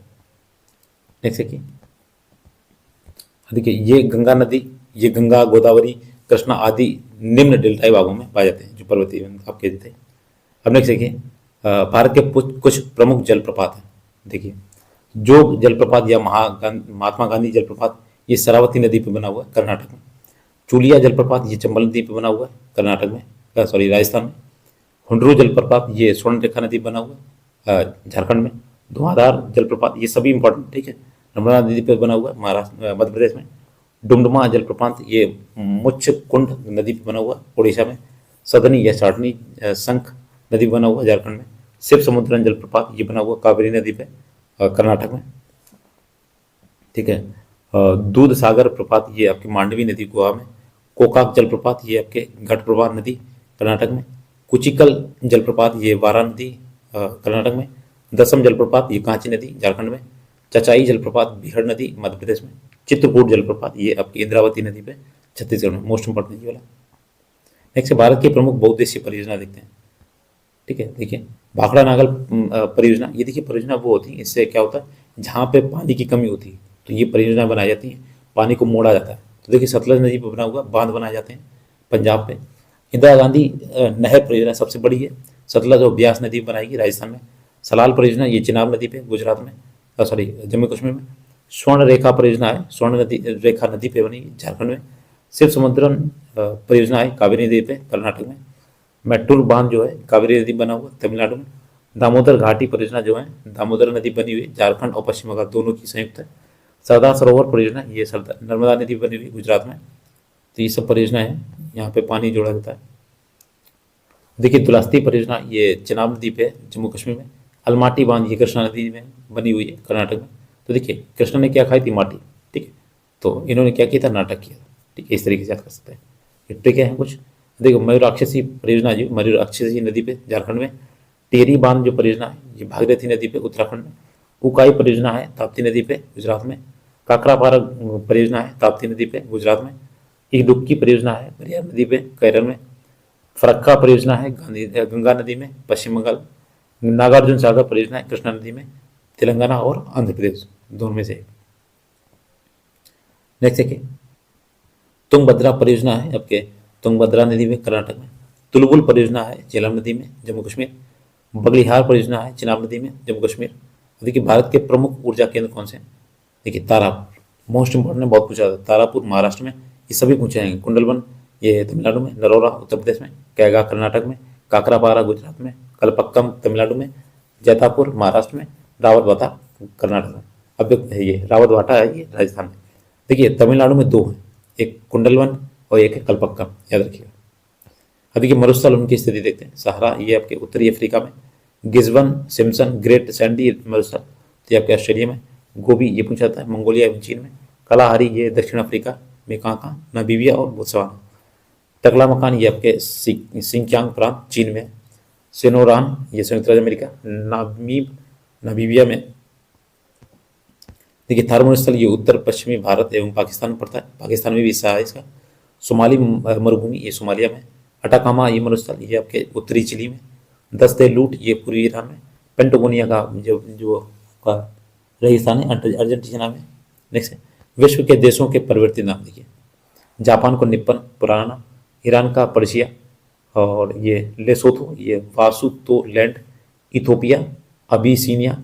Botswana Bechuanaland. नेक्स्ट देखिए जमीबिया को बोलते थे उत्तरी रोडेशिया। मलावी को न्यासालैंड। नीदरलैंड को हॉलैंड। बेलीज को ब्रिटिश होंडुरास। जिम्बाब्वे को दक्षिण रोडेशिया। जायरे को कांगो गणराज्य। बांग्लादेश को पूर्वी पाकिस्तान। मलेशिया को मलाया। जिबूती को फ्रेंच सोमालीलैंड। अगला देखिए अंतर्राष्ट्रीय सीमाएं। विश्व में अनेक देश ऐसे हैं जिनके बीच अंतर्राष्ट्रीय सीमाएं रेखा विवादों के कारण चर्चा में रही है। मैकमोहन रेखा भारत और चीन के मध्य सीमा रेखा है। भारत इसे स्थायी राष्ट्रीय सीमा मानता है जबकि चीन इसे अस्थायी नियंत्रण रेखा मानता है। मैगनीनाट रेखा का निर्माण फ्रांस से प्रथम विश्व युद्ध के दौरान किया गया। कि फ्रांस की सीमा को जर्मनी और इटली से अलग करती है। नेक्स्ट है फ्रांस और इटली की सीमा को अल्पाइन रेखा के नाम से भी जानता है। नेक्स्ट है रेड क्लिफ, ये भारत और पाकिस्तान के बीच में। और हिंडनबर्ग रेखा, ये जर्मनी और पोलैंड के बीच में। 49वीं समानांतर रेखा, ये संयुक्त राज्य अमेरिका और कनाडा के बीच में। अब देखिए भौगोलिक उपनाम, तो देखिए इसमें कुछ ऐसे स्थान हैं जो अपनी भौगोलिक स्थिति एवं जलवायु के कारण भौगोलिक उपनाम से जाने जाते हैं। जैसे एंट्रियाटिक की रानी, ये वेनिस इटली बोलते हैं। नील नदी का वरदान, ये मिस्र है। सात पानियों का नगर, रोम या इटली बोलते हैं। इटली में है रोम जो है इटली में। लॉन्ग द्वीप, ये जंजीबार है। लैंड ऑफ थंडरबोल्ट, ड्रैगन, तो ये पूछा गया था पैट में भी। भूटान को किसका शहर बोलते हैं? लैंड ऑफ थंडरबोल्ट यानी ड्रैगन का शहर, देश बोलते हैं। भूमध्य सागर की कुंजी, जिब्राल्टर जल संधि। पवित्र भूमि है जेरूसलम। नेक्स्ट देखिए स्वर्णिम पैगोडा का देश किसे कहते हैं? म्यांमार को। विश्व का चीनी कटोरा, क्यूबा को। नहरों का देश, पाकिस्तान को। अंत महाद्वीप, अफ्रीका को। एम्पायर सिटी, ये न्यूयॉर्क को बोलते हैं। नेक्स्ट देखते हैं, देखिए यूरोप का रोगी कौन है? तुर्की। यूरोप के खेल का मैदान, स्विट्जरलैंड। विश्व की रोटी की कटोरी, प्रेरीज, उत्तरी अमेरिका। 5 नदियों की भूमि, पंजाब। अरब सागर की रानी, Cochin. Land of golden fleece, ये ऑस्ट्रेलिया। एमराल्ड द्वीप, आयरलैंड। लिली का देश, कनाडा। ग्रेनाइट की सिटी, एवरडीन, स्कॉटलैंड। निरंतर बहने वाले झरनों का शहर, क्वेटो, इक्वाडोर। देखिए गोरों की कब्र जो है, गिनी तट। Cockpit of Europe, Belgium. आंसुओं का प्रवेश द्वार, बाब अल मंदेब जल संधि। यूरोप के बारूद का पीपा, बाल्कन। इंग्लैंड का बगीचा, कैंट। हजारों हाथियों का देश, Laos. Fillers of Hercules, Gibraltar जल संधि। पवन चक्कियों की भूमि, नीदरलैंड। अगला देखिए विश्व के कुछ घास के मैदान, देखिए सवाना, ये आपके अफ्रीका में, ये बहुत पूछा था घास मैदान। कंपोस, ब्राजील में। Llanos, Venezuela. Pampas, Uruguay, Brazil, Argentina. Prairie, उत्तरी अमेरिका। वेल्स, दक्षिण अफ्रीका। स्टेपीज, मध्य एशिया एवं पूर्वी यूरोप में। टूटाज, हंगरी में। डाउन्स, ऑस्ट्रेलिया में। देखिए विश्व जनसंख्या एवं नगरीकरण, देखिए विश्व जनसंख्या दिवस 11 जुलाई को मनाया जाता है। विश्व जनसंख्या के 5 अरब पार कर लिया था 11 जुलाई को, तब से मनाया गया। सर्वाधिक जनसंख्या वाले देशों का क्रम है, भारत सबसे पहले भारत में आ गया। पहले क्या था? भारत दूसरे नंबर था, पहले चीन था, लेकिन भारत ने क्या है, चीन को पीछे छोड़ दिया। सर्वाधिक जनसंख्या अब भारत में हुई। अभी 2027 में जनगणना बाकी है, ठीक है। भारत, चीन, संयुक्त राज्य अमेरिका, इंडोनेशिया, पाकिस्तान, नाइजीरिया और ब्राजील। सबसे कम जनसंख्या देश वाला कौन सा? Vatican city. सर्वाधिक जनसंख्या वाला जो महाद्वीप कौन सा है? एशिया, सबसे ज़्यादा इसी में रहती है जनसंख्या। धर्म के आधार पर विश्व जनसंख्या क्या है? सबसे ज़्यादा है ईसाई, फिर मुस्लिम, फिर हिंदू और फिर बौद्ध, ठीक है। तीसरे नंबर पर हिंदू आते हैं। देखिए न्यूनतम जनसंख्या वाला जो महाद्वीप है वो यूरोप है। सर्वाधिक जनघनत्व वाला महाद्वीप है एशिया। न्यूनतम जनघनत्व वाला देश है ग्रीनलैंड। सर्वाधिक जीवन प्रत्याशा वाला देश है जापान, मतलब जीवन प्रत्याशा मतलब ज़्यादा लोग यहाँ पे जीवित रहते हैं। सर्वाधिक प्रवासी जनसंख्या है यूरोप में। और सर्वाधिक नगरीकृत देश है सिंगापुर। न्यूनतम नगरीकृत देश है त्रिगनाथ एवं टोबैगो। सर्वाधिक नगरीकृत महाद्वीप है यूरोप में। सर्वाधिक नगरीकृत प्रतिशत वाला क्षेत्र है उत्तरी अमेरिका। विश्व का सबसे बड़ा नगर जो है क्षेत्रफल की दृष्टि से संघाई चीन है, मतलब सबसे ज़्यादा बड़ा नगर है यहाँ। देखिए प्रमुख भौगोलिक खोज एवं खोजकर्ता, अमेरिका की खोज कोलंबस ने, भारत की खोज वास्को डी गामा ने, अलास्का की खोज विटिन्स, बेरिंग और जॉर्ज स्लेटर स्टेलर। देखिए नेक्स्ट है दक्षिणी ध्रुव और रोवाल्ड एमडसन, ठीक है। उत्तरी ध्रुव रॉबर्ट पेरी। अंटार्कटिका की जेम्स कुक ने, देख सकते हैं। ऑस्ट्रेलिया की खोज जेम्स एवं कुक ने की थी, कुक ओवेन तस्मान ने। ग्रीनलैंड की खोज एरिक द रेड ने। वेस्ट इंडीज की कोलंबस ने। केप ऑफ गुड होप की बार्टोलोमियस डियास ने, ठीक है। ये आया था इंडिया की खोज करने, पहुंच गया था केप ऑफ गुड होप। देखिए विश्व की जनजाति पूछी जाती है, कुछ पिग्मी की है, कांगो बेसिन, गोरो, अमेजन बेसिन, सकाई, मलाया प्रायद्वीप, पापुआ न्यू गिनी एक देश है, ठीक है। बुशमैन है कलाहारी मरुस्थल में। बद्दू ये अरब मरुस्थल में। मसाई केन्या, तंजानिया, युगांडा में। किर्नीज ये किर्गिस्तान एवं मध्य एशिया में। और देखिए कुर्द ईरान, इराक में। और रेड इंडियन उत्तरी अमेरिका में, ठीक है। ये आपका देखिए कंप्लीट हो गया है जो आपका भारत का भूगोल था। इसके बाद जो MCQs वाले क्वेश्चन है, जो भी प्रश्न है इसके मैं करा दूंगा आपको। देखिए वो काफ़ी मेहनत पड़ती है वीडियो बनाने में, तो प्लीज़ शेयर कर दीजिएगा और इस वीडियो को एक नहीं 2-3 बार देखिएगा, तभी आपको अच्छे से समझ में आएगा। और इसके बाद जो नेक्स्ट टॉपिक आएगा उसका वीडियो जल्द आएगा। तो अगली थैंक्स फॉर वॉचिंग।